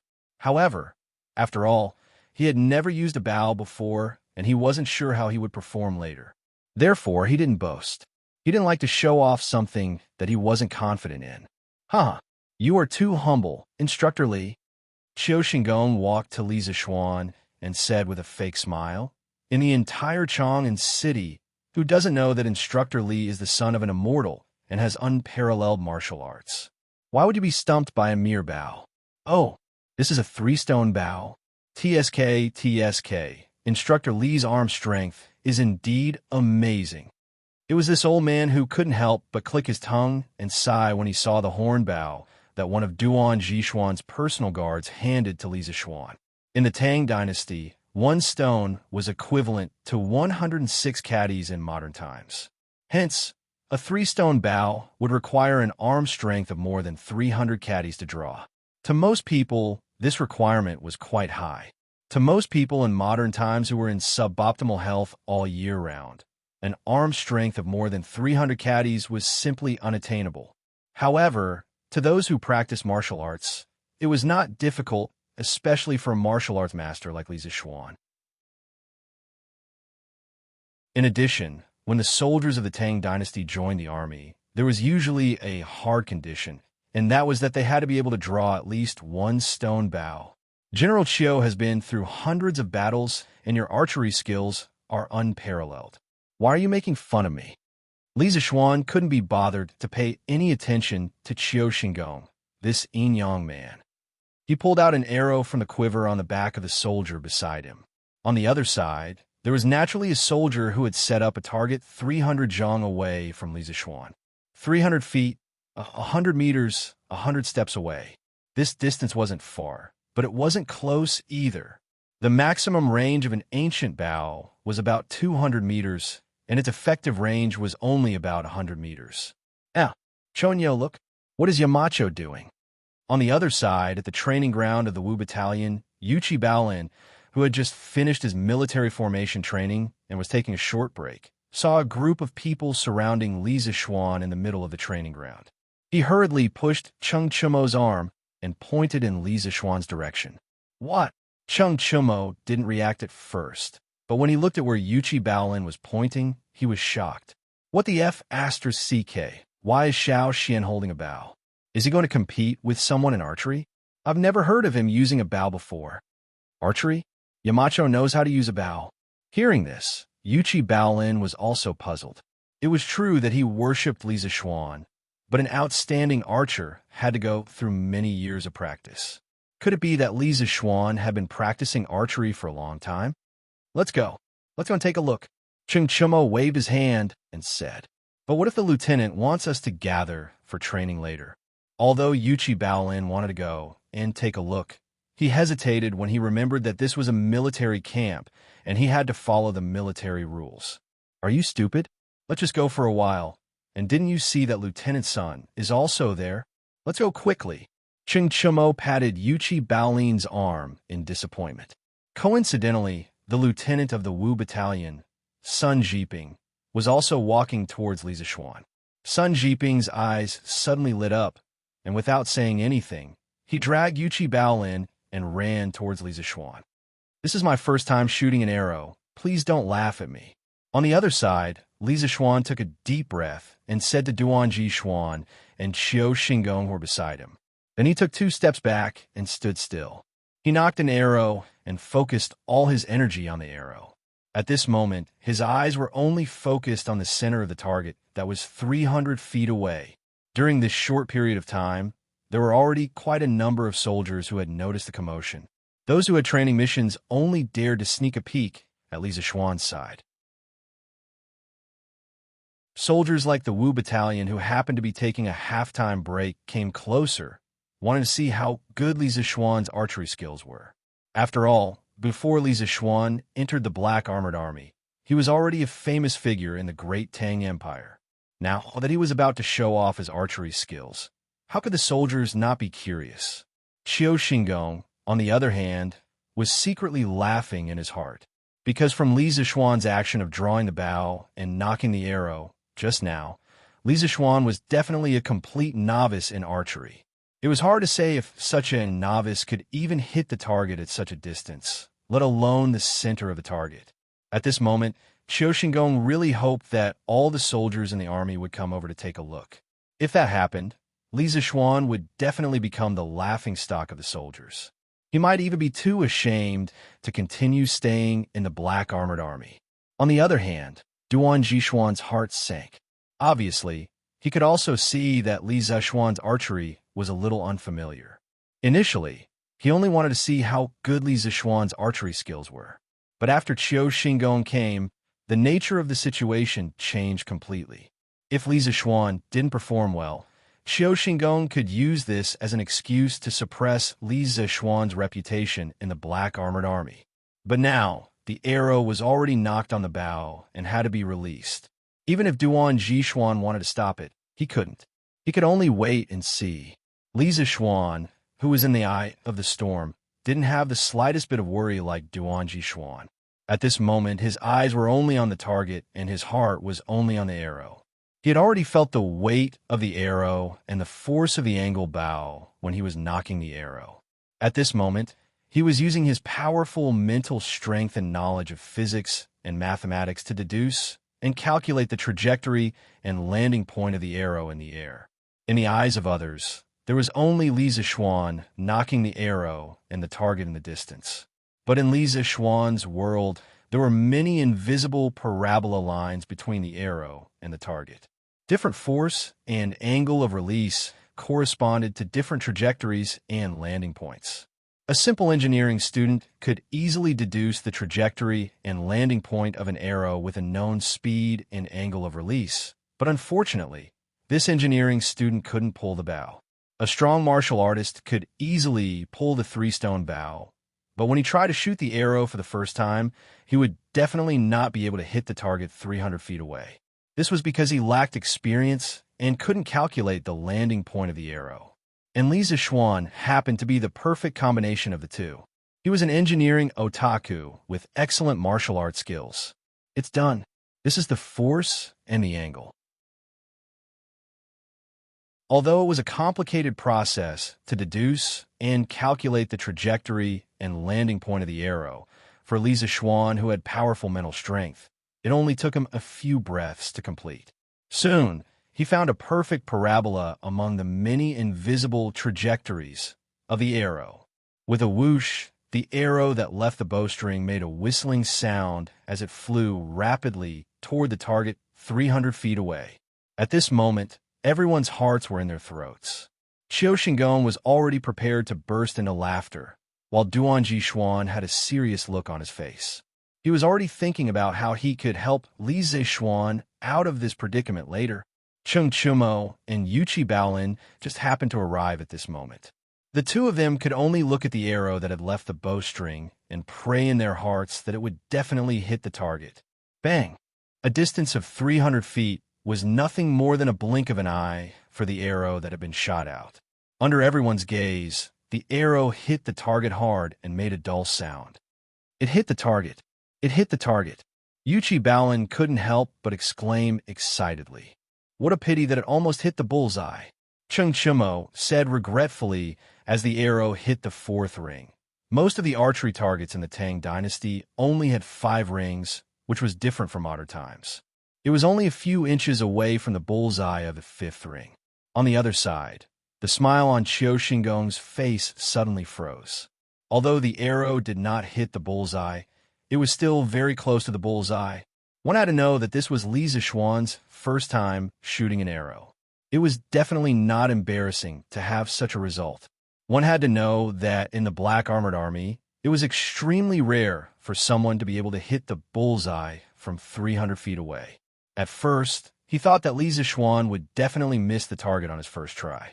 But now, with such an ending, how could he still smile? Ha ha ha. Good, good. Qiu Xingong was stunned, but Duan Zixuan was happy. He was stunned for a while, before he could not help but clap his hands and laugh. Adjunct Li can hit the bullseye from 300 feet away on his first try. Such talent is really rare. What? This is Adjunct Li's first time shooting an arrow? When the surrounding soldiers who came to watch the fun heard Duan Jishuan say that this was Li Zishuan's first time shooting an arrow, they couldn't help but suck in a breath of cold air. Just now, they only thought that Li Zishuan hitting the fourth ring of the target from such a long distance was already very good. But after hearing Duan Jishuan's words, how good was this? It was simply a monster who could shoot an arrow so accurately on their first try. Alas, what a miscalculation. I actually neglected the wind speed. What a pity. The crowd around him exclaimed in surprise, but our main character didn't seem to have heard the praises and exclamations from the audience. At first, he was disappointed because, according to his calculations, this arrow should have hit the bullseye perfectly. But now he only hit the fourth ring. Of course, he was disappointed. After being disappointed, he tried to find a reason. He squatted down and pondered for a moment. Suddenly, he understood and could not help but murmur. At the beginning, he had considered the speed, angle, and gravity of the arrow, but he had neglected the wind speed. Fortunately, the distance between him and the target was not long, and the speed of the arrow was fast enough. Otherwise, if he missed the target by a millimeter or 1,000 miles, his arrow might have missed the target directly. If that happened, it would be a joke. HM? What? Li Zishuan's voice was too soft, so Duan Jishuan did not hear it clearly. However, he could feel the regret in Li Zishuan's voice. Li Zishuan stood up and cupped his fists towards Duan Jishuan. When this general was shooting the arrow, I neglected the wind speed, so I did not hit the bullseye. This general wants to try again.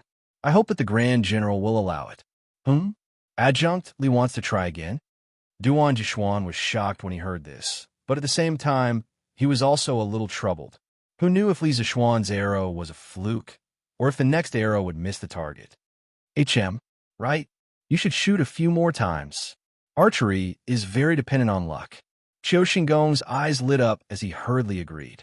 Obviously, this old man thought that Li Zishuan's first arrow was purely luck. If he tried a few more times, he would definitely not be so lucky. As for Li Zishuan's claim that his first arrow did not hit the bullseye because he neglected the wind speed, Qiu Xingong felt that it was completely boasting. The young man did not know the immensity of heaven and earth, and did not know when to stop. He had to pay the price. All right, then Adjunct Li will try again. Duan Jishuan's face darkened. After hearing Qiu Xingong's words, he had to agree, even if he did not want to. Thank you, Grand General. Li Zishuan cupped his fists and then smiled at Qiu Xingong. Then, without wasting any time, he squatted down and picked up a handful of grass. Then, he released his hand, and the grass fell with the wind. Southeast wind 5 meters per second. Soon, Li Zishuan estimated the current wind speed. Then, he directly took out an arrow from the quiver on the soldier's back. His powerful spiritual power began to move. Countless invisible lines appeared before his eyes. This time, the lines were different from the previous ones. There was an additional correction of wind speed compensation. It should be about time. Soon, Li Zishuan finished his deduction and calculation. He chose the best shooting angle and speed, and the arrow was shot out again. With a whoosh, there was a sonic boom in the air. Everyone held their breaths and stared at the arrow that left the bowstring. At this time, Li Zishuan looked away. This was because when the arrow was in midair, he was already sure that this arrow would hit the bullseye. He did not stop and quickly took out another arrow.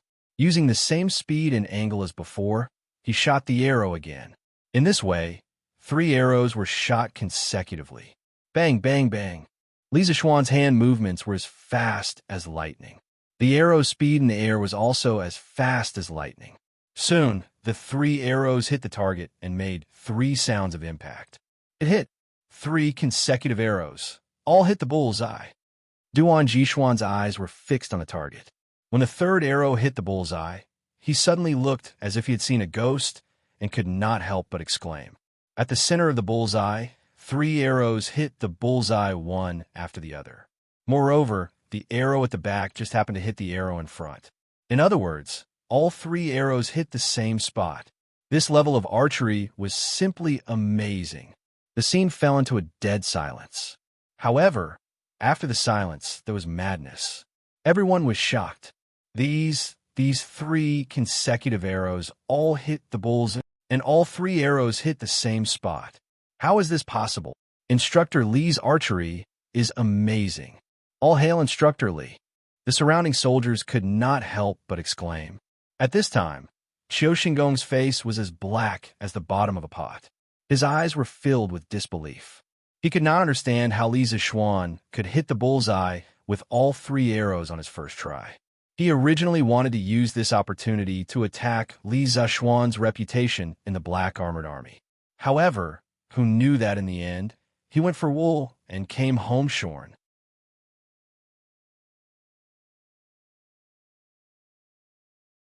Chapter 1735. Good, good, good. On the training ground, Qiu Xingong's face was as black as the bottom of a pot. Duan Jixuan, on the other hand, was in a good mood. He clapped his hands and laughed. I didn't expect Adjunct Li to be so talented in archery.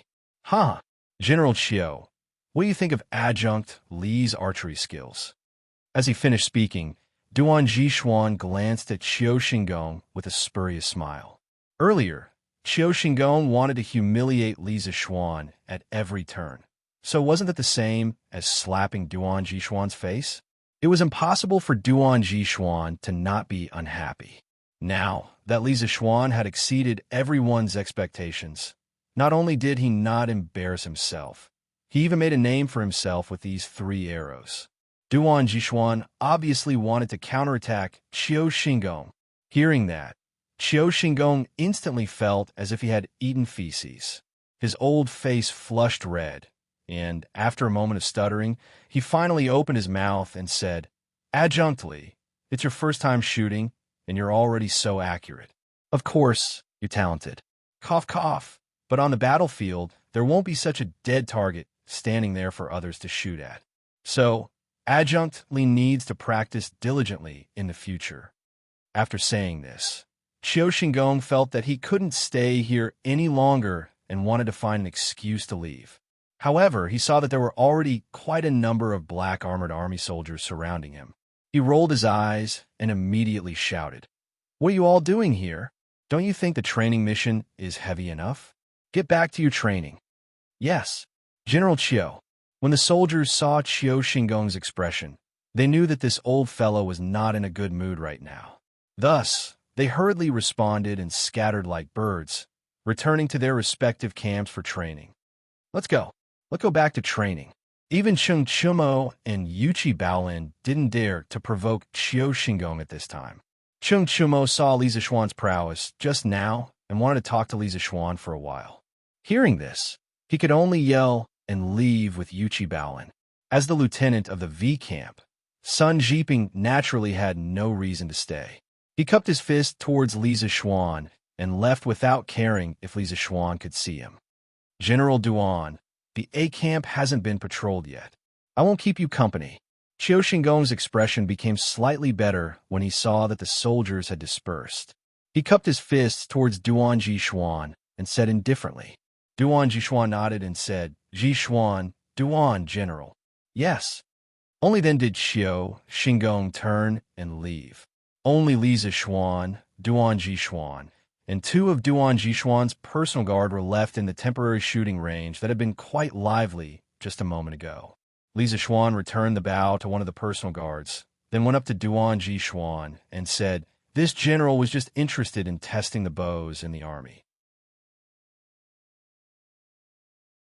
I didn't expect to cause such a big commotion and attract General Qiu and the other generals here. This is truly a crime. Duan Jixuan laughed and said, no worries. There are some people who want to see you make a fool of yourself. Even if you didn't call them over, they would have come by themselves. You can't be blamed for this. Although Duan Jixuan didn't mention any names, everyone knew who the person who wanted to see Li Zixuan make a fool of himself was. Li Zixuan's expression was normal, and he didn't say anything. Duan Jixuan could say that about Qiu Xingong, but he couldn't. No matter what, Qiu Xingong's position in the Black Armored Army was higher than his. Whether it was in the ancient times or modern times, it wasn't good to criticize one's superior in front of others. Seeing that Li Zixuan didn't say anything, Duan Jixuan looked at him with admiration and took the initiative to say, "Instructor Li, you should be more familiar with the Black Armored Army now, right? I still have things to do. Instructor Li, you can walk around by yourself." He only wanted to bring Li Zixuan to familiarize himself with the Black Armored Army. He didn't expect to cause so much trouble. Li Zixuan clasped his fist and said, "Thank you, Grand General." Duan Jixuan waved his hand and left. Li Zixuan thought for a while and then walked toward the training square of the Wu Battalion. When he was doing the roll call in the morning, he didn't notice that the lieutenant of the Black Armored Army's Wu Battalion was Sun Jiping. After all, there were so many people, and he couldn't see how everyone looked like. However, when Sun Jiping clasped his fist and bowed to him, he had already noticed it. Since he met someone he knew here, he naturally wanted to meet him. No matter what, they would be colleagues in the future. Every unit is bringing people to the stables to get their horses and bows. Next, we will begin the equestrian archery training. Same rules before noon. Those who fail 3 tests are not allowed to eat lunch. Do you hear me? Li Zixuan had just arrived near the square of the Wu Battalion when he heard Sun Jiping lecturing the soldiers. His voice was loud and clear, and his tone was serious. He had the dignity of a general. He couldn't help but praise Sun Jiping in his heart. It seemed that this Sun Jiping had some talent as a general. Yes, sir. The soldiers were already used to this. It was obvious that they had been through this before. Hearing Sun Jiping's words, they responded loudly. Chung Chumo and Yuchi Baolin were completely dumbfounded. They had just joined the Black Armored Army today and didn't know what the equestrian archery assessment was. They had to undergo such a harsh punishment. If they failed the assessment, wouldn't they not be able to eat lunch? Then how would they train in the afternoon? Lieutenant Sun, Baolin, and I have to take the assessment too. The soldiers dispersed in all directions. Chung Chimo walked up to Sun Jiping unwillingly and asked anxiously. Sun Jiping frowned and said with a serious face, "Regardless of the background of the soldiers in the Black Armored Army, once they enter the camp, they will be treated the same. Although the 2 of you have just joined the Black Armored Army today, there will be no exceptions for the assessment. If you fail the assessment, you will still be punished. In the Wu Battalion, if you want to eat, you have to train hard." Isn't that a little too unfair? Chung Chimo was suddenly dumbfounded. Sun Jiping's words had blocked all his escape routes. He could already foresee that he could only watch others eat at noon while he had to starve. Fair? There is no such thing as fairness in this world. There is only strength. Sun Jiping snorted. He thought for a while and said, "However, the 2 of you are from a family of generals and have a strong foundation. As long as you don't slack off during training, the assessment in the Black Armored Army shouldn't be too difficult for you. But no matter what, since the 2 of you have joined the Black Armored Army, the general and I will treat you the same. There is no exception.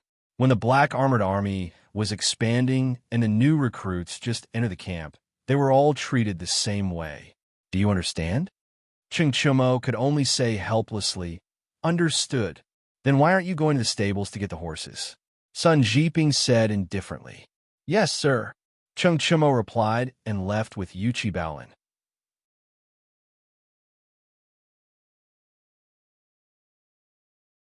Chapter 1736. Field Officer Sun is indeed a strict commander. In front of the Wu Battalion, Chung Chumo and Yuchi Baolin left after listening to Sun Jiping's lecture. Li Zixuan walked up to Sun Jiping and smiled. "Marquis."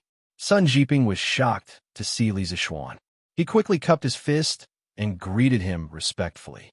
Last year, Li Zixuan led the Imperial Guards to attack the Snake Spirit Mountain. In that battle, the Imperial Guards suffered heavy casualties. Sun Jiping could only watch helplessly as his fellow soldiers died in the hands of Yin Batian and the belly of 7th Cultivator of True Virtue. It was extremely painful. However, Li Zixuan destroyed the Snake Spirit Mountain single-handedly and avenged the Imperial Guards. Ever since then, Sun Jiping respected Li Zixuan immensely. Seeing Sun Jiping's respectful look, Li Zixuan chuckled and waved his hand, saying, "Haha, this is the military camp. We can address each other as soldiers. You don't have to be so polite." "Yes, I'm joining the army." Hearing Li Zixuan's sincere tone, Sun Jiping hesitated for a moment and cupped his fist. "Hee. Tell me, how did you become the field officer of the Wu Battalion?" Li Zixuan smiled and asked. He was overjoyed to meet an old acquaintance in the Black Armored Army. However, he was still curious as to how Sun Jiping came to be in the Black Armored Army. Sun Jiping thought for a moment and replied, "Ever since the rebellion in the 4th month, the Black Armored Army suffered heavy losses. His Majesty ordered the reorganization of the Black Armored Army. The soldiers of the Black Armored Army were all selected from the 12 battalions in the capital. General Gudu recommended me. I passed the Black Armored Army's assessment and became the field officer of the Wu Battalion. To be able to become the field officer of the Black Armored Army, it proves that your personal ability is outstanding." Hearing this, Li Zixuan nodded and couldn't help but smile. An unnatural expression flashed across Sun Jiping's face. He forced a smile and said, "I'm only at the middle stage of Qi transformation. How can this insignificant ability be considered outstanding?" It was pure luck that he was able to become the lieutenant of the Wu Battalion. This general's ability is far inferior to General Dugu and Ho. "Lieutenant General Li Zixuan shook his head and said, "Your personal martial arts realm may not be as good as mine, but you were born in the military after all. In terms of military experience, you are far above me. There is no need to belittle yourself." Sun Jiping cupped his fists and said, "You flatter me, Colonel." Li Zixuan still wanted to say something, but he saw that the soldiers of the Wu Battalion were already leading their horses and walking towards them. So he said to Sun Jiping, "Haha, then continue with your training. I won't hold you up any longer. Come to my tent tonight, and let's have a good chat." "Yes." Join the army. Sun Jiping cupped his fists and said. Li Zixuan nodded and turned to leave. He didn't go far, but he stood at the edge of the drill ground and watched the soldiers of the Wu Battalion from afar. Because of Sun Jiping, Cheng Chumo, and Yuchi Baolin, he paid special attention to the Wu Battalion. He wanted to see how the most elite heavy cavalry of the Tang Dynasty trained on a daily basis. These are not shown on TV in his previous life. He could only speculate and imagine from the words in the history books. Now that he could see it with his own eyes, he naturally didn't want to miss it. It was just that he felt that Sun Jiping seemed to have something that he couldn't say. But this wasn't the place to talk, so they could only talk in private at night. Ahem. Campus broadcast for the first time. Campus broadcast for the first time. Li Zixuan started his military career in the Black Armored Army's camp. But at Yanhuang College, everything was as usual. It was not appropriate to say that everything was as usual because today, Yanhuang College ushered in a new thing that appeared for the first time in this era. Radio. In the afternoon, the square and beehive-shaped objects on the electric poles on both sides of the road suddenly sounded a person's voice at the same time. Those teachers and students who participated in the Killer Project and stayed back during the summer vacation were all shocked at this moment. They all looked at the square box on the electric poles nearby. What is this thing? How can it speak? This thing seems to be installed in the early morning, right? I saw someone climb up with a ladder to install it. Was that the sound just now made by that thing? Seems like it. Why does this voice sound so familiar? I think I've heard it somewhere before. I also think it sounds familiar. Hey, I remember now.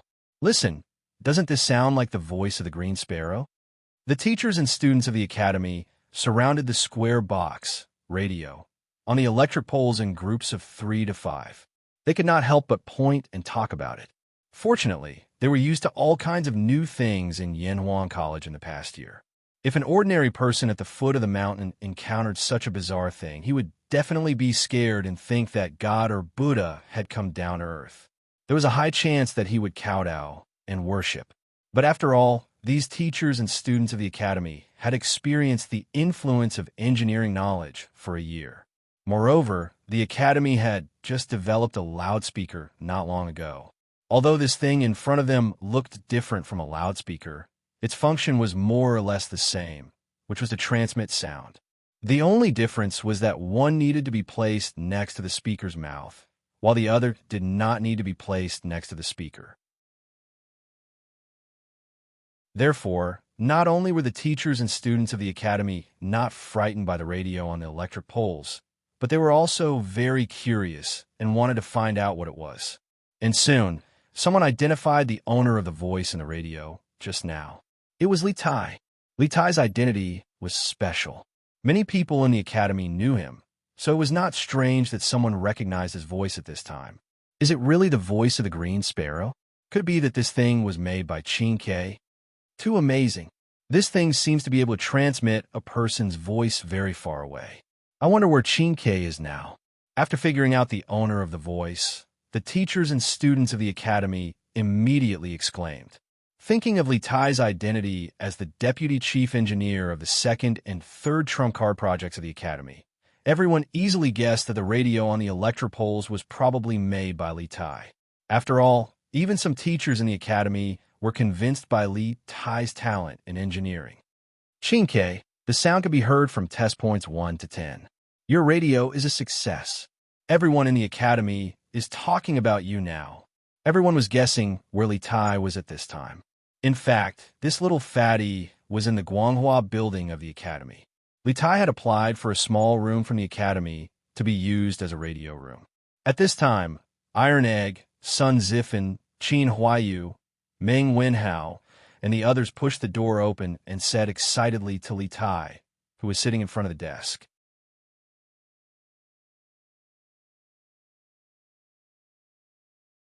Chapter 1737. Good. That's great.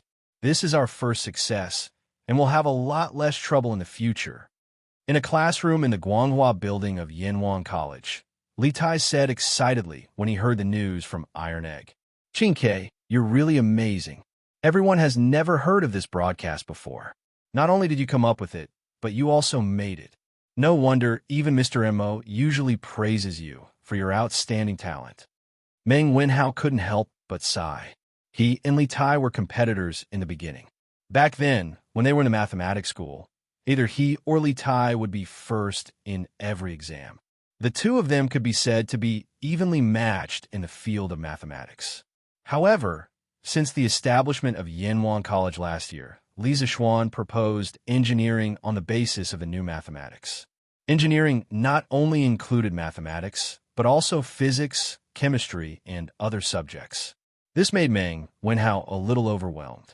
Although his exam results were still among the best in the academy, it was difficult for him to pose a strong threat to Li Tai like before.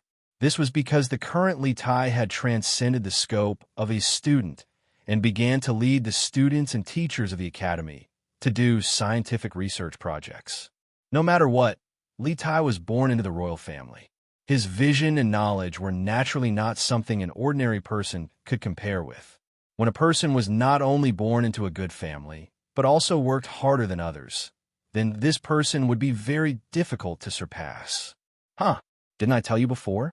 This broadcast was not my idea. It was all Yamacho's idea. I just followed Yamacho's instructions. Li Tai shook his head and said.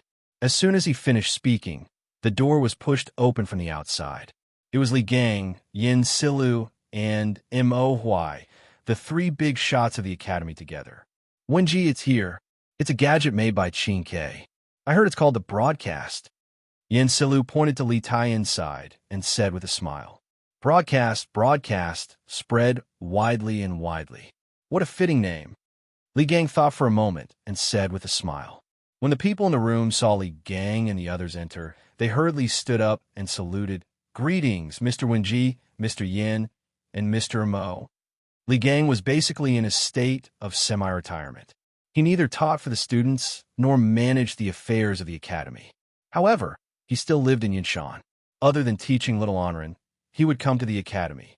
In the eyes of the old man, the students of the academy were also his children. The old man happened to be in the academy today. When he heard Li Tai's voice resounding throughout the academy, The old teacher was shocked and wanted to find out what was going on. In the end, he happened to meet Yin Silu and Mo Huai. As the current administrator of the academy, Yin Silu naturally knew what Li Tai was doing recently. Thus, the three of them directly came to this small classroom. No need to be so polite. Li Gang smiled and waved his hand. Then he looked at Li Tai with a kind face and asked, "Qingke, those radio broadcasts outside, were you the one who created them?" Li Tai nodded and said, "Yes. Mr. Wenji, the principal of the broadcast was told to Tai by Yamacho. Today, the first test was successful.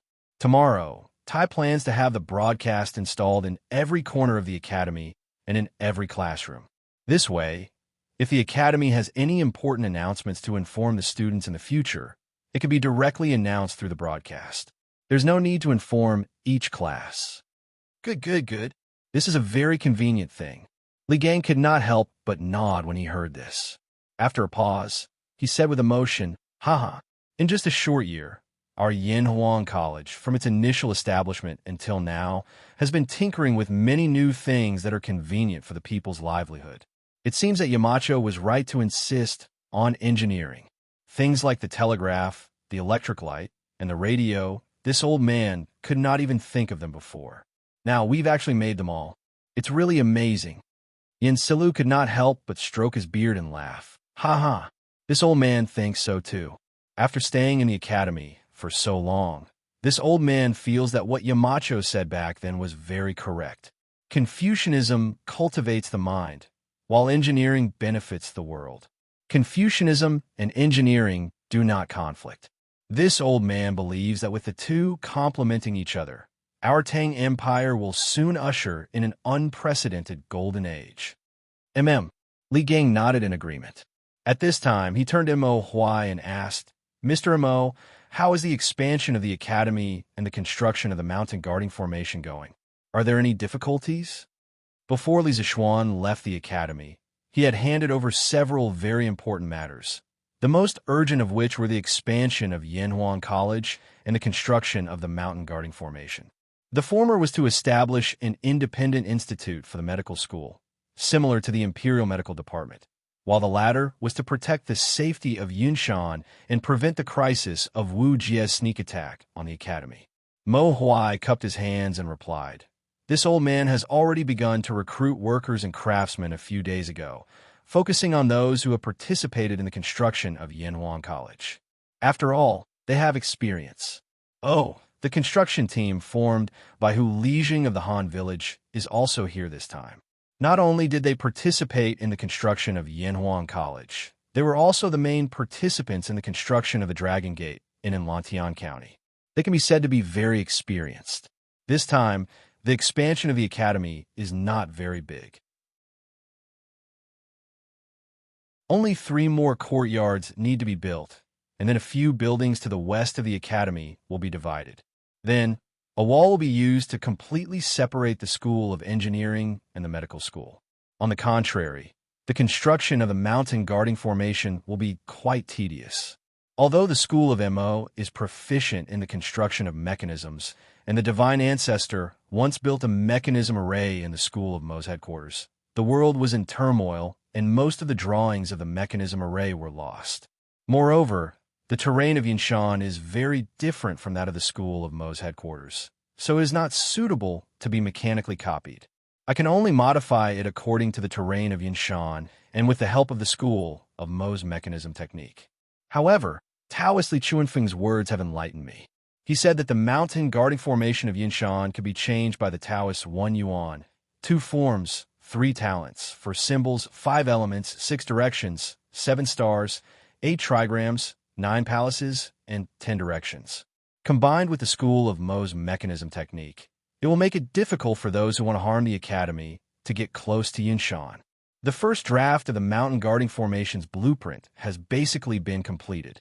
Previously, I heard from Yamacho that Taoist Xianqing should be coming to Yinshan soon. When the time comes, I will let Taoist Xianqing check it out. After all, the Celestial Master Path has always been very knowledgeable about the way of formations. Upon hearing this, Li Gang was silent for a moment. Then, he nodded and said, "Yes, that would be the best. The Academy has gone through the previous disaster and was almost destroyed. It really can't take any more twists and turns. The construction of the mountain guarding formation must be considered thoroughly." And Mo Huai cupped his hands and said, "I understand. Qingke, I heard that you're going to Bingzhou and Yunzhou to build telegraph relay stations. When you plan to set off?" At this moment, Li Gang looked at Li Tai and asked kindly.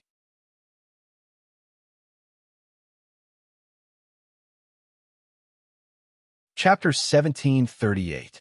Replying to Teacher G, everything needed for the telegraph relay station has been prepared yesterday. Tai had originally planned to set off for Bingzhou after the Academy's broadcast was completed.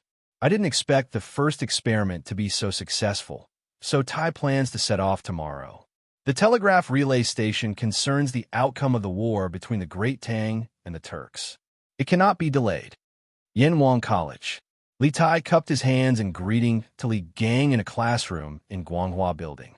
Although Li Gang wasn't in the imperial court, he had experienced ups and downs in the officialdom all his life. He had long since become shrewd with age, and he had always paid attention to national affairs. When he heard Li Tai say that the telegraph relay station concerns the outcome of the war between the Great Tang and the Turks, he wasn't surprised at all. Instead, he nodded solemnly. "Qingke, you're right. The telegraph relay station should be built as soon as possible." Yamacho emphasized this matter before leaving Yinshan. "Since you've already prepared everything, you can bring some of the Academy's teachers and students who are participating in the Trump Car project with you to the north tomorrow. The Academy will fully cooperate with you in all the manpower and resources you require. We must complete the telegraph relay station as soon as possible." Li Tai cupped his hands in a solemn manner. "Tai, I will not disappoint Yamacho and the rest of you." Li Gang nodded. Suddenly, his eyes focused, and he said in a deep voice, "Qingke, this old man isn't worried about the technical problems when you lead the team to the north to build the telegraph relay station. This old man and Yamacho both believe that with your talent in engineering, you will be able to solve any problems in front of you. This old man is only worried about your safety. There are many experts in the Turkic kingdom. Although this old man doesn't know about the martial arts world, I know that the Turkic state preceptor is an expert among experts. Previously, he was able to sneak into Yunshan alone to steal confidential information. If he learns that Qingke is going to the north to build the telegraph relay station, it's hard to guarantee that he won't do the same thing again. This time, in addition to the teachers and students from the Trump Car project going north with you, half of the Academy's guards will also go with you. This is because Qingke and the rest of you are the hope of our Yanwang College." Replying to Teacher G, everything needed for the telegraph relay station has been prepared yesterday. Tai originally planned to set off for Bingzhou after the Academy's broadcast system was set up. I didn't expect the first experiment to be so successful, so Tai plans to set off tomorrow. The telegraph relay station concerns the outcome of the war between the Great Tang and the Turkic kingdom. Yanwang College. Li Tai cupped his hands in greeting to Li Gang in a classroom in Guanghua Building. Although Li Gang wasn't part of the court, he had experienced ups and downs in the officialdom all his life. He had long since become a shrewd old man. Moreover, he had always paid attention to national affairs. When he heard Li Tai say that the telegraph relay station concerned the outcome of the war between the Great Tang and the Turkic kingdom, he wasn't surprised at all. Instead, he solemnly nodded. "Qingke, you're right. The telegraph relay station needs to be built sooner rather than later." Before Yamacho left Yinshan, he emphasized this matter. "Since you've already prepared everything, tomorrow, you can bring some of the teachers and students from the Academy who are participating in the Trump Car project to the north with you. The Academy will provide all the manpower and resources you need. We must complete the telegraph relay station as soon as possible." Li Tai solemnly clasped his hands and said, "Tai, I will not disappoint Yamacho and the rest of you." Li Gang nodded. Suddenly, his eyes focused, and he sternly said, "Qingke, this old man isn't worried about the technical problems when you lead the team north to build a telegraph relay station. This old man and Yamacho both believe that with your talent in engineering, you will be able to solve any problems in front of you. This old man is only worried about your safety.